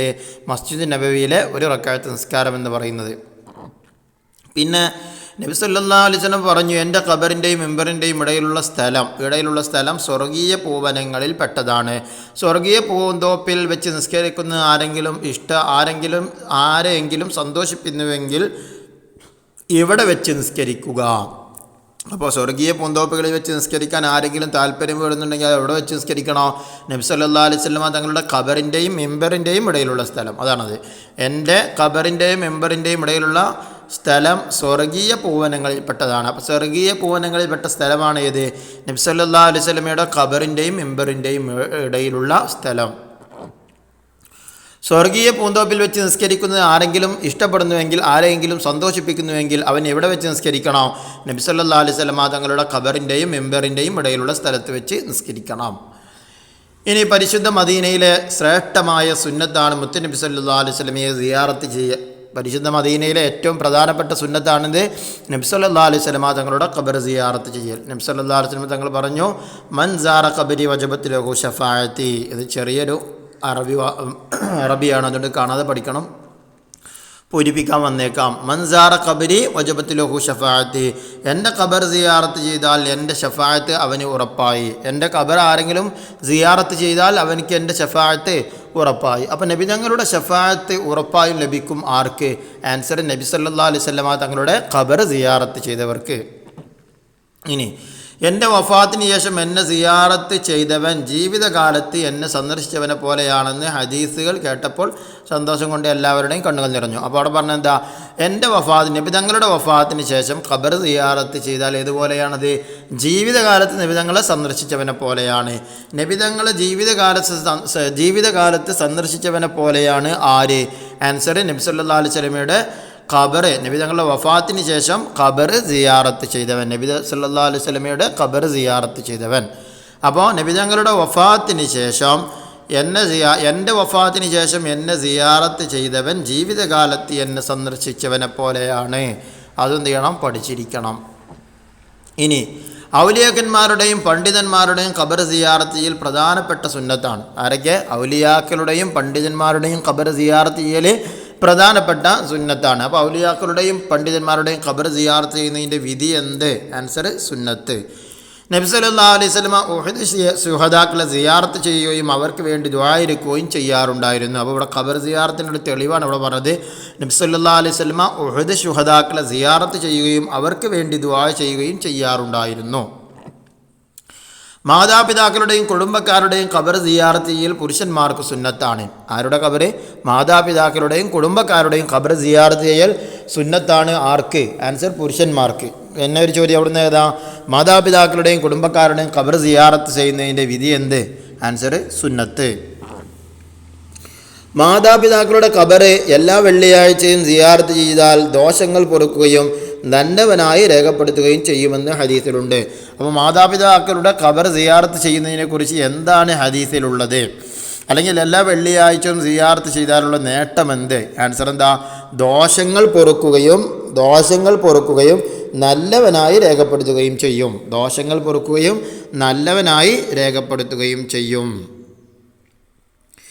പിന്നെ അതാ പച്ചക്കുബ്ബഞ്ഞി മദീന കാണുമ്പോഴുള്ള മദീന പിന്നെ പച്ചക്കുബ്ബ കാണുമ്പോഴുള്ള ആ ബൈത്തും കാര്യങ്ങളും അതൊക്കെയാണ് ഈ പേജിൽ പറയുന്നത്. പ്രത്യേകിച്ചൊന്നുമില്ല. ഇനി ഇവിടെ പറയുന്നത് എന്താ? നബി സല്ലല്ലാഹു അലൈഹി വസല്ലമയുടെ ചാരത്തെത്തി സലാം ചൊല്ലി. ശേഷം അബൂബക്കർ റളിയല്ലാഹു അൻഹുവിനും ഉമർ റളിയല്ലാഹു അൻഹുവിനും സലാം ചൊല്ലി. അപ്പോൾ നബി തങ്ങളുടെ സിയാറത്ത് ചെയ്യുന്ന സമയത്ത് എങ്ങനെയാണ് സലാം പറയേണ്ടത്? ആദ്യം ആരോട് സലാം പറയുന്നു? നബി സല്ലല്ലാഹു അലൈഹി വസല്ലമക്ക്. പിന്നീട് അബൂബക്കർ റളിയല്ലാഹു അൻഹുവിന് സലാം പറയുന്നു. പിന്നീട് ഉമർ റളിയല്ലാഹു അൻഹുവിന് സലാം പറയുന്നു. പിന്നെ ഇനി ജന്നത്തുൽ ബഖീഅ സന്ദർശിച്ചു. മദീന നബി സല്ലല്ലാഹു അലൈഹി വസല്ലമയുടെ ഖബർ സിയാറത്ത് ചെയ്തതിനു ശേഷം പിന്നീട് സന്ദർശിക്കാൻ പോകുന്നത് ജന്നത്തുൽ ബഖീഅയാണ്. എന്താണ് ജന്നത്തുൽ ബഖീഅിൻ്റെ പ്രത്യേകത? ആയിരക്കണക്കിന് സ്വഹാബികൾ ഇവിടെ അന്ത്യവിശ്രമം കൊള്ളുന്നു. ജന്നത്തുൽ ബഖീഅിൻ്റെ പ്രത്യേകത ചോദിച്ചാൽ ഏതാള്ളതാണ്? ആയിരക്കണക്കിന് സ്വഹാബികൾ അവിടെ കൊള്ളുന്നു. ഉസ്മാൻ റളിയല്ലാഹു അൻഹു, ഫാത്തിമ ബീവി റളിയല്ലാഹു അൻഹ എന്നിവരും ഉമ്മഹാത്തുൽ മുഅ്മിനീൻ റളിയല്ലാഹു അൻഹുവിൽ നിന്ന് ഖദീജ ബീവിയും മൈമുന ബീവിയും ഒഴിച്ച് മറ്റെല്ലാവരും ഇവിടെയാണുള്ളത്. എല്ലാ ഉമ്മഹാത്തുൽ മുഅ്മിനീൻ നബി സല്ലല്ലാഹു അലൈഹി വസല്ലമ തങ്ങളുടെ ഭാര്യമാരിൽ ഖദീജ ബീവിയും മൈമുന റളിയല്ലാഹു അൻഹ ഒഴികെയുള്ള എല്ലാ ഭാര്യമാരും എവിടെയുള്ളത്? ജന്നത്തുൽ ബഖീയിലാണുള്ളത്. പിന്നെ ആയിരക്കണക്കിന് സ്വഹാബികളുണ്ട്. പിന്നെ മൂന്നാം ഖലീഫയാകുന്ന ഉസ്മാൻ റളിയല്ലാഹു അൻഹുവിൻ്റെ ഖബർ അവിടെയുള്ളത്. അതുപോലെ തന്നെ നബി സല്ലല്ലാഹു അലൈഹി വസല്ലമ തങ്ങളുടെ മകളാകുന്ന ഫാത്തിമ റളിയല്ലാഹു അൻഹയുടെ ഖബറും എവിടെയുള്ളത്? ജന്നത്തുൽ ബഖീയിലാണുള്ളത്. അപ്പോൾ ജന്നത്തുൽ ബഖീയിൻ്റെ പ്രത്യേകത എന്തൊക്കെയെന്ന് ചോദിച്ചാൽ ഇതൊക്കെ നമുക്ക് അവിടെ എഴുതാം. ആയിരക്കണക്കിന് സ്വഹാബികൾ അന്ത്യവിശ്രമം കൊള്ളുന്നു. ഉസ്മാൻ റളിയല്ലാഹു അൻഹു, ഫാത്തിമ റളിയല്ലാഹു അൻഹ എന്നിവരുടെ ഖബറും അവിടെയാണ്. അതുപോലെ തന്നെ ഉമ്മഹാത്തുൽ മുഅ്മിനീനിൽ നിന്ന് ഖദീജ ബീവി റളിയല്ലാഹു അൻഹ, മൈമുന റളിയല്ലാഹു അൻഹ അല്ലാത്തവരുടെ എല്ലാവരുടെയും ഖബറുള്ളതും എവിടെയാണ്? ജന്നത്തുൽ ബഖീയിലാണ്. ഇനി ചോദ്യം ഈ രൂപത്തിലും വരാം. ഉസ്മാൻ റളിയല്ലാഹു അൻഹുവിൻ്റെ ഖബർ എവിടെയാണുള്ളത്? അല്ലെങ്കിൽ ഉസ്മാൻ റളിയല്ലാഹു അൻഹു എവിടെയാണ് അന്ത്യവിശ്രമം കൊള്ളുന്നത്? അല്ലെങ്കിൽ ഫാത്തിമ ബീവി റളിയല്ലാഹു അൻഹ എവിടെയാണ് അന്ത്യവിശ്രമം കൊള്ളുന്നത്? അപ്പോൾ ഏതാ ആൻസർ? ജന്നത്തുൽ ബഖീഅ എന്ന് പറയണം. അപ്പോൾ ജന്നത്തുൽ ബഖീഅനെ കുറിച്ചാണ് ഇവിടെ പറഞ്ഞത്. ഇനി സന്ദർശിച്ച ഒരുപാട് സ്ഥലങ്ങൾ, ഓരോ പള്ളികളൊക്കെ ഇങ്ങനെ പറയണം. അതൊക്കെ പ്രത്യേകം നോട്ട് ചെയ്ത് വെക്കണം, ശ്രദ്ധിക്കണം. അതൊക്കെ മസ്ജിദുൽ ഖുബായിൽ പോയി നിസ്കരിച്ചു. അവിടുന്ന് ജന്നത്തുൽ ബഖീയിൽ നിന്ന് പിന്നെ മസ്ജിദുൽ ഖുബായിൽ പോയി. എന്താ മസ്ജിദുൽ ഖുബായിൻ്റെ പ്രത്യേകത? അവിടെ വെച്ചുള്ള 2 റക്അത്ത് നിസ്കാരം ഒരു ഉംറക്ക് തുല്യമാണെന്ന് ഹദീസിലുണ്ട്. അപ്പോൾ മസ്ജിദുൽ ഖുബായിൽ വെച്ചുകൊണ്ടുള്ള പ്രത്യേകത എന്താണ്? അവിടെ വെച്ച് 2 റക്അത്ത് നിസ്കരിക്കുന്നത് എന്തിനു തുല്യമാണ്? ഉംറക്ക് തുല്യമാണ്. അപ്പോൾ മസ്ജിദുൽ ഖുബാ ആണ് ഒരു പള്ളി. ആ പള്ളിയുടെ പ്രത്യേകത നമ്മൾ പറഞ്ഞു. 2 റക്അത്ത് അവിടെ വെച്ച് നിസ്കരിച്ചാൽ ഒരു ഉംറക്ക് തുല്യമാണെന്ന് നബി സല്ലല്ലാഹു അലൈഹി വസല്ലം പറഞ്ഞിട്ടുണ്ട്. ഇനി രണ്ടാമത്തെ പള്ളിയിൽ പോകുന്ന ഏതാ? മസ്ജിദുൽ ഖിബ്ലത്തൈൻ. ഏതാ പേരിൻ്റെ പേര്? പള്ളിയുടെ പേര് മസ്ജിദുൽ ഖിബ്ലത്തൈൻ. എന്താ പേര് വരാൻ കാരണം? ഖിബ്ല മാറ്റം വന്ന സന്ദർഭത്തിൽ ഒരേ നിസ്കാരത്തിൽ നബി സല്ലല്ലാഹു അലൈഹി വസല്ലം 2 ഖിബ്ലയിലേക്ക് തിരിഞ്ഞ് നിസ്കരിച്ച മസ്ജിദാണിത്. അതുകൊണ്ടാണ് ആ മസ്ജിദുൽ ഖിബ്ലത്തൈൻ എന്ന് പറഞ്ഞത്. എന്താണ് പേര് വരാൻ കാരണം? ഖിബ്ല മാറ്റം വന്ന സന്ദർഭത്തിൽ ഒരു നിസ്കാരത്തിൽ നബി സല്ലല്ലാഹു അലൈഹി വസല്ലം 2 ഖിബ്ലയിലേക്ക് തിരിഞ്ഞ് നിസ്കരിച്ച പള്ളിയാണ് ഏത്? ഈ മസ്ജിദുൽ ഖിബ്ലത്തൈൻ. റെഡി അല്ലേ? എന്താണ് മസ്ജിദുൽ ഖിബ്ലത്തൈൻ എന്ന് പേര് വരാൻ കാരണം? ഖിബ്ല മാറ്റം വന്ന സന്ദർഭത്തിൽ ഒരേ നിസ്കാരത്തിൽ നബി സല്ലല്ലാഹു അലൈഹി വസല്ലം 2 ഖിബ്ലയിലേക്ക് തിരിഞ്ഞ് നിസ്കരിച്ച മസ്ജിദാണ്. അതുകൊണ്ടാണ് ആ മസ്ജിദിന് എന്തെന്ന് പേര് വന്നത്? മസ്ജിദുൽ ഖിബ്ലത്തൈൻ എന്ന് പേര് വന്നത്. ഇനി അടുത്ത പള്ളി ഏതാ?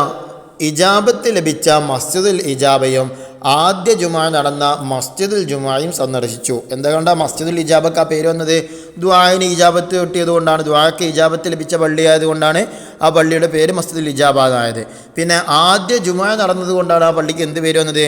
മസ്ജിദുൽ ജുമുഅ എന്ന് പേര് വന്നത്. അതൊക്കെ ചിലപ്പം ചോദിച്ചേക്കാം. ഇനി ഉഹദിലും ഖന്തക്കിലും പോയി. എവിടെ പോയി? ഉഹദ് ഖന്തക്കിലും പോയി. ഉഹദിൽ ഹംസത്തുൽ കറാർ റളിയല്ലാഹു അൻഹുവിനെയും മുസ്അബ് ഉമൈർ റളിയല്ലാഹു അൻഹു ഉൾപ്പെടെയുള്ള ശുഹദാക്കളെയും സിയാറത്ത് ചെയ്തപ്പോൾ അറിയാതെ കരഞ്ഞുപോയി. അപ്പോൾ ഉഹദും ഖന്തക്കും സന്ദർശിച്ചു. ഉഹദിലാണ് ആരുടെയൊക്കെ മഖബറുള്ളത്? ഹംസത്തുൽ കറാർ റളിയല്ലാഹു അൻഹുവിൻ്റെയും അതുപോലെ തന്നെ മുസ്അബ് ഉമൈർ റളിയല്ലാഹു അൻഹുവിൻ്റെ ഖബർ എവിടെയുള്ളത്? ഉഹദിലാണുള്ളത്. അപ്പോൾ ചോദ്യം, ഹംസത്തുൽ കറാർ റളിയല്ലാഹു അൻഹുവിൻ്റെ ഖബർ എവിടെയാണ് നിലകൊള്ളുന്നത്? എവിടെയാണ്? ഉഹദിലാണ്. അല്ലെങ്കിൽ ചോദ്യം എങ്ങനെ വന്നു? മുസ്അബ് ഉമൈർ റളിയല്ലാഹു അൻഹുവിൻ്റെ ഖബർ എവിടെ?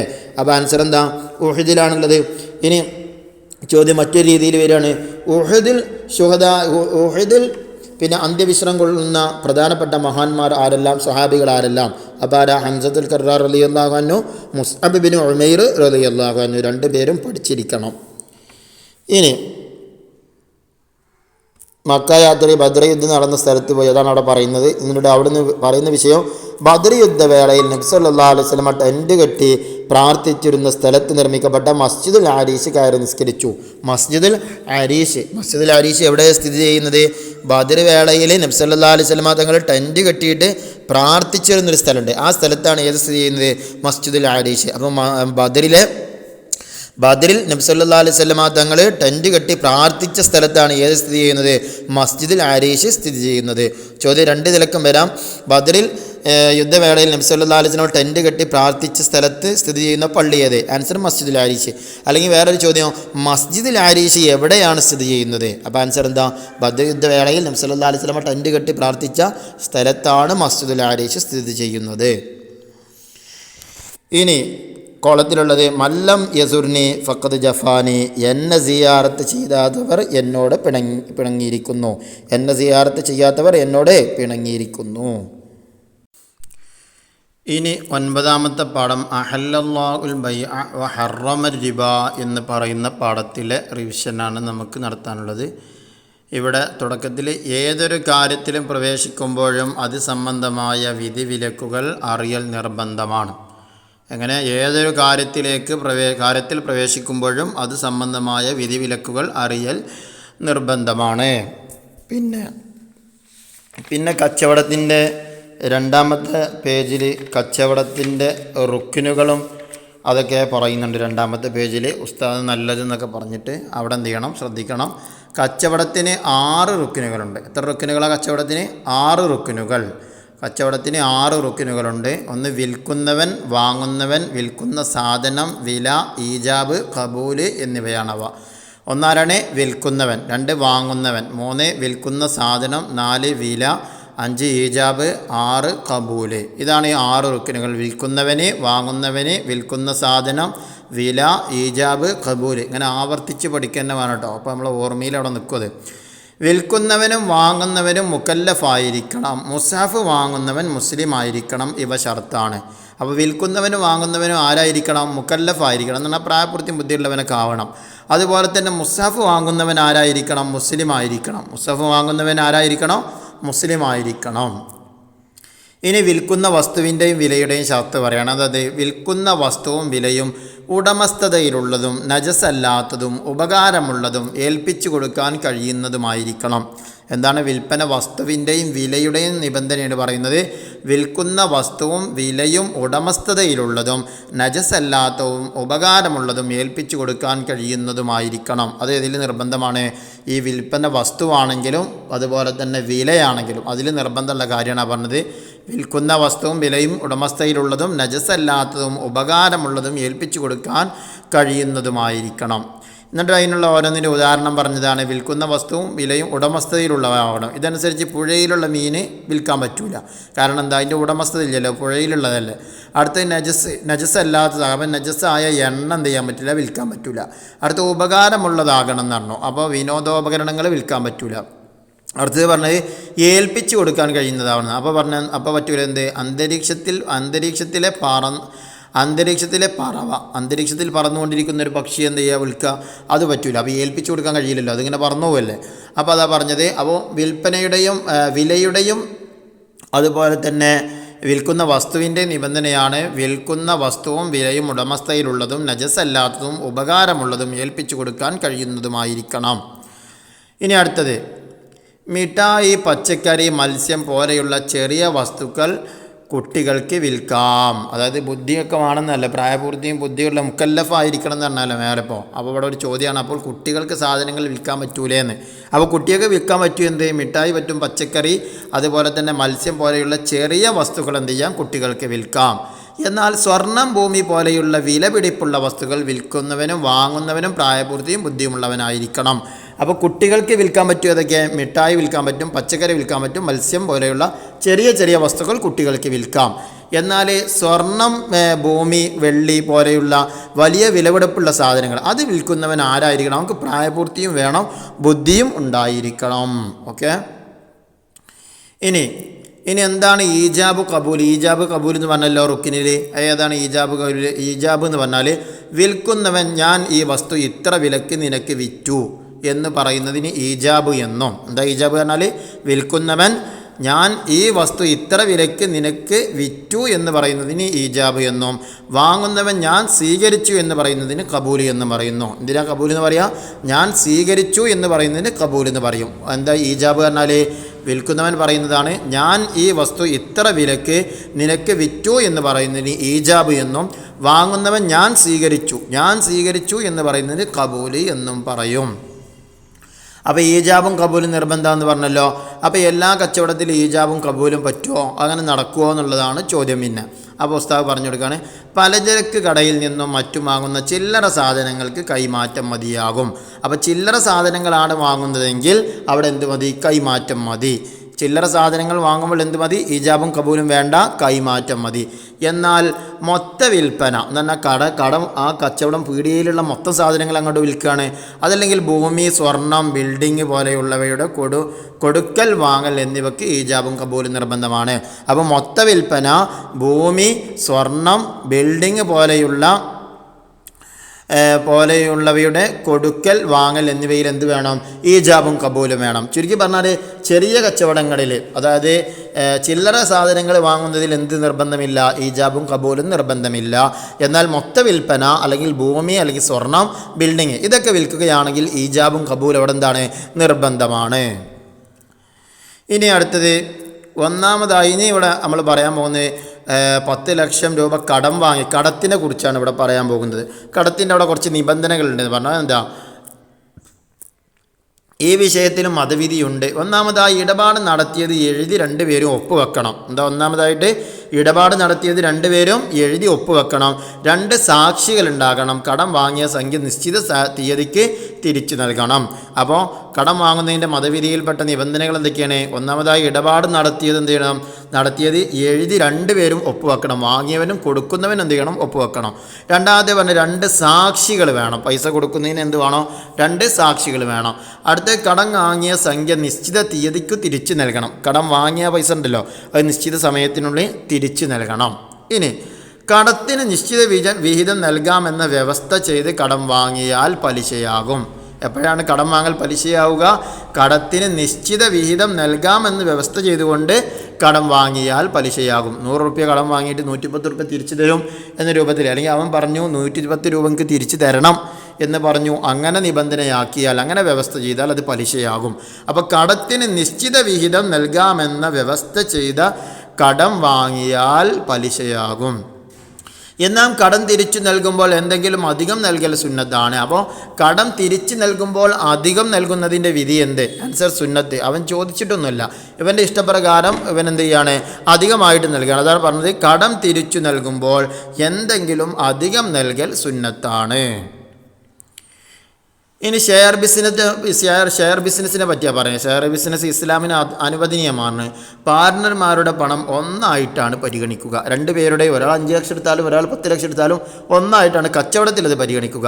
എന്നാൽ നഷ്ടം, ലാഭം എന്നിവയിലെല്ലാം 2 പേരും മുതൽ മുടക്കനുസരിച്ച് പങ്കാളികളാകും.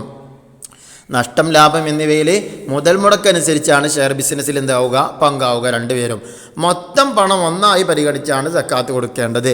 അതായത് പിന്നെ ഷെയർ ബിസിനസ്സിൽ സക്കാത്തിൻ്റെ സമയമാകുന്ന സമയത്ത് ഓൻ്റെ പൈസ എത്ര, അവൻ്റെ പൈസ എത്ര എന്നല്ല, പിന്നെ അങ്ങനെ ആ കടയിലുള്ള മൊത്തം സാധനങ്ങളുടെ വില അങ്ങോട്ട് നോക്കിയിട്ടാണ് കൊടുക്കേണ്ടത്. അതിലാണ് എന്ത് ചെയ്യുന്നത്? സക്കാത്ത് നിർബന്ധമാകുന്നത്.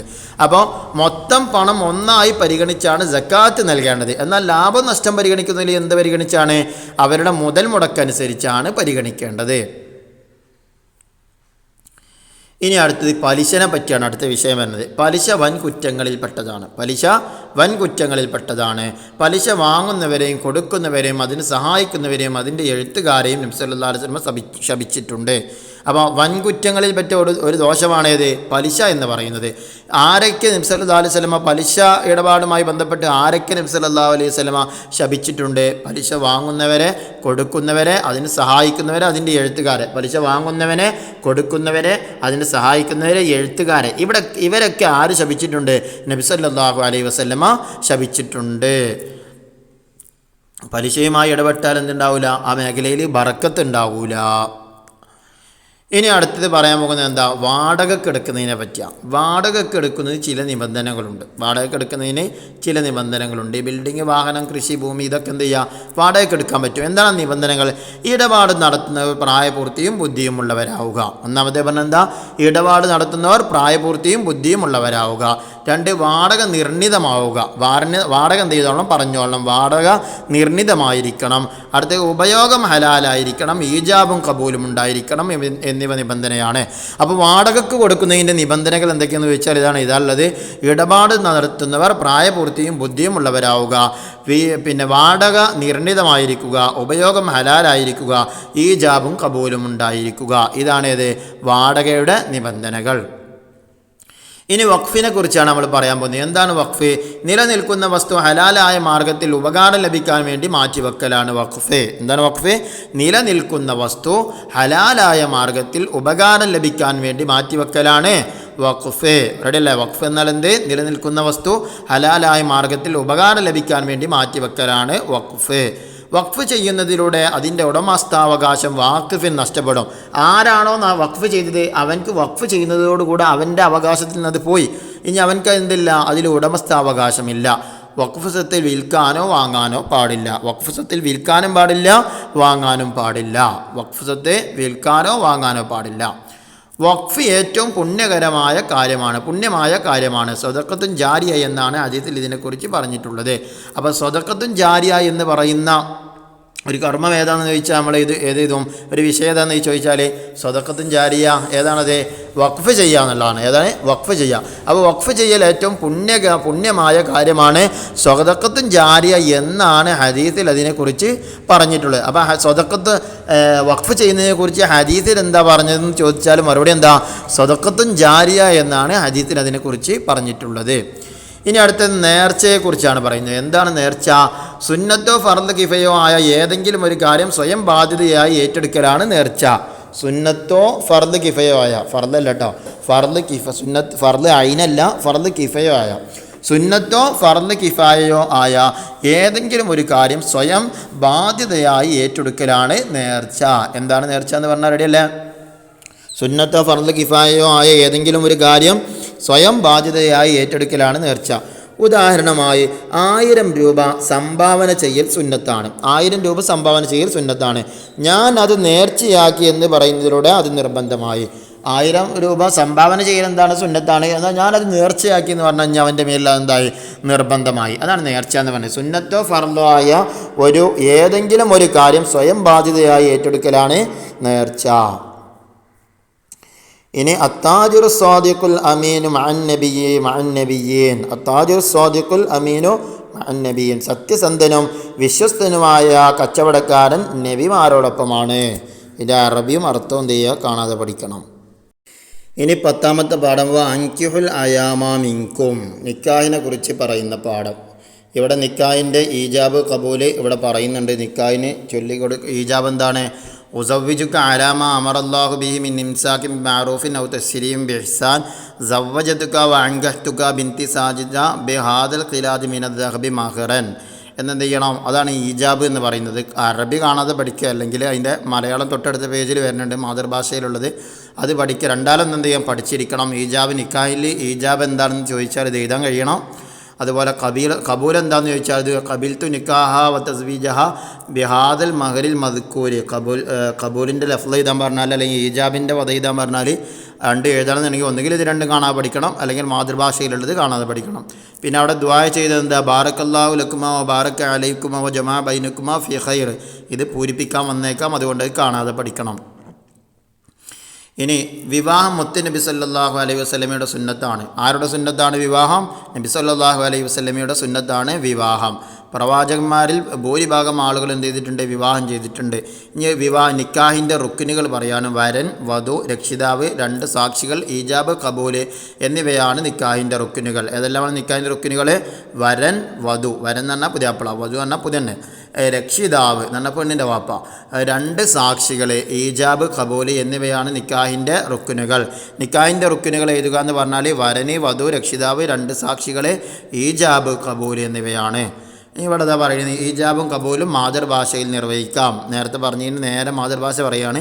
എൻ്റെ സാജിദ എന്ന മകളെ ഈ സ്വർണ്ണമാല മകനെ ഞാൻ നിങ്ങൾക്ക് നിക്കാഹ് ചെയ്തു തന്നു എന്ന് രക്ഷിതാവും, അവളെ നിങ്ങൾ എനിക്ക് നിക്കാഹ് ചെയ്തു തന്നത് ഞാൻ സ്വീകരിച്ചു എന്ന് വരനും പറഞ്ഞാൽ ഈജാബും കബൂലുമാകും.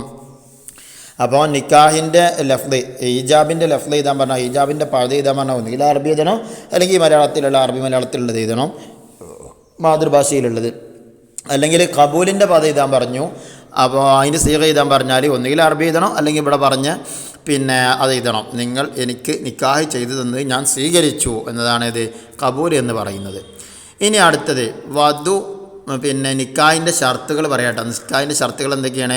വധുവും വരനും മുസ്ലിമാവുക, മഹറമാവാതിരിക്കുക, രക്ഷിതാവ് പ്രായപൂർത്തിയും ബുദ്ധിയുമുള്ള മുസ്ലിമും ഫാസിക്കല്ലാത്തവനുമായിരിക്കുക. ഇത് നിക്കാഹിൻ്റെ ഷർത്താണ്. എന്തൊക്കെയാണ് നിക്കാഹിൻ്റെ ഷർത്ത്? വധുവും വരവും മുസ്ലിമാവുക. വധുവും വരവനും പുതിയാപ്പളിയും പുതിയനും ആരാവണം? മുസ്ലിം ആവണം. മഹറമാവാതിരിക്കുക, രക്ഷിതാവ് പ്രായപൂർത്തിയും ബുദ്ധിയുമുള്ള മുസ്ലിമും ഫാസിക്കല്ലാത്തവനുമായിരിക്കണം. ഇത് നിക്കാഹിൻ്റെ ഷർത്താണ്. പിതാവ് എന്ന് പറഞ്ഞാൽ ആരാണത്?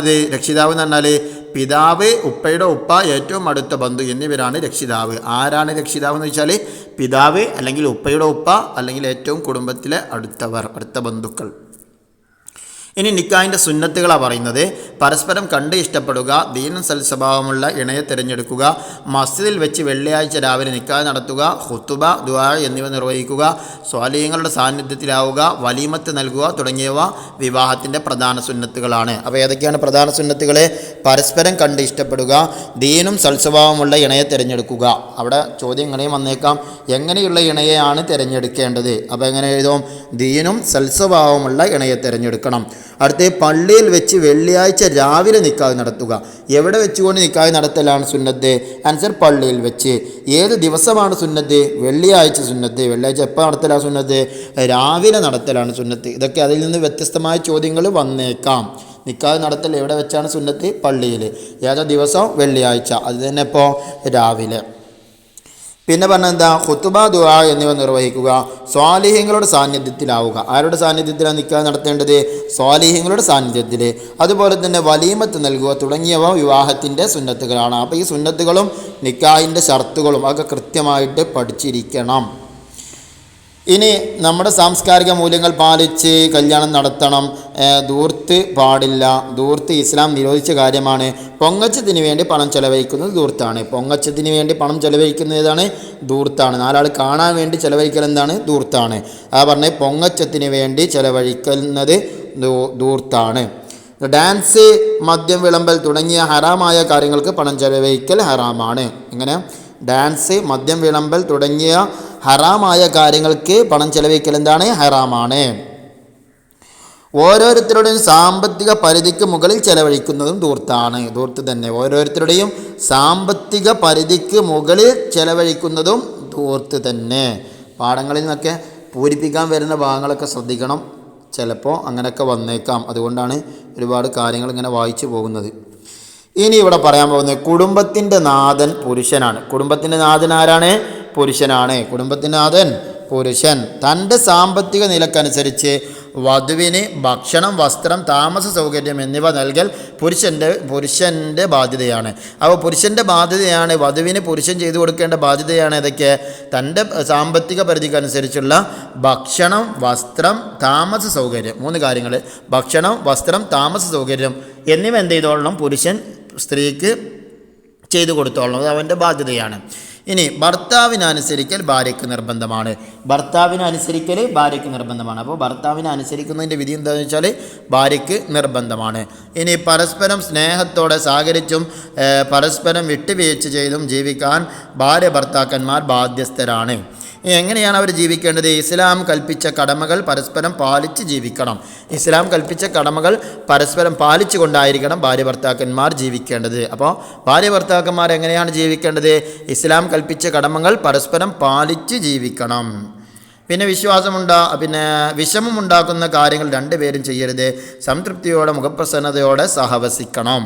അതൊക്കെ പ്രത്യേകം വായിച്ച് പഠിക്കണം. ചിലപ്പോൾ അവിടെ നിന്നൊക്കെ പൂരിപ്പിക്കാനുള്ള ചോദ്യങ്ങളൊക്കെ വന്നേക്കാം. ഇനി അഅ്ളമുൻ നിക്കാഹി ബറക്കത്തൻ ഐസറുഹു മുഅ്നത്തൻ. ഏറ്റവും ബറക്കത്തുള്ള നിക്കാഹ് ഏറ്റവും ചെലവ് കുറഞ്ഞതാണ്. ഏറ്റവും ബറക്കത്തുള്ള നിക്കാഹ് ഏറ്റവും ചെലവ് കുറഞ്ഞതാണ്. ഇൻഷാ അല്ലാഹ് ഇതോടെ ഫിഖ്ഹിലെ റിവിഷൻ ഇവിടെ കഴിയുകയാണ്. ഇൻഷാ അല്ലാഹ് ഓരോ പാഠങ്ങളും കൃത്യമായിട്ട് ഇതിൽ മാർക്ക് ചെയ്ത ഭാഗങ്ങളും അല്ലാത്ത ഭാഗങ്ങളൊക്കെ എന്ത് ചെയ്യുക? ശ്രദ്ധിക്കുക. പൂരിപ്പിക്കാൻ ഒരു പക്ഷേ എവിടെ നിന്നും വന്നേക്കാം. പൂരിപ്പിക്കാൻ വരും എന്ന് നമുക്ക് തോന്നിയാൽ അതൊക്കെ എന്ത് ചെയ്യുക? ഒന്ന് അണ്ടർലൈൻ ചെയ്തിട്ട് അത് കാണാതെ പഠിച്ച് വെക്കുക. ഇൻഷാ അല്ലാ എല്ലാവർക്കും അല്ലാഹു തആല ഉന്നതമായ വിജയം നൽകുമാറാകട്ടെ. ആവർത്തനം പ്രധാനപ്പെട്ടൊരു ഘടകമാണ്. ആവർത്തിച്ച് വായിച്ചു കൊണ്ടേയിരിക്കണം. ഇവിടെ അണ്ടർലൈൻ ചെയ്ത ഭാഗങ്ങളൊക്കെ പുസ്തകത്തിൽ പെൻസിലായിട്ട് അണ്ടർലൈൻ ചെയ്തിട്ട് അങ്ങനെ വായിച്ച് പഠിച്ചാൽ മതി. ഇൻഷാ അല്ലാ അപ്പം എന്ത് ചെയ്യുക, പ്രത്യേകം ശ്രദ്ധിച്ച് പഠിക്കുക. എല്ലാ മക്കൾക്കും അല്ലാഹു തആല അർഹിക്കുന്ന രൂപത്തിലുള്ള വിജയം നൽകുമാറാകട്ടെ. ഫുൾ മാർക്ക് നേടാനൊക്കെ അല്ലാഹു തആല തൗഫീഖ് നൽകുമാറാകട്ടെ. ആമീൻ.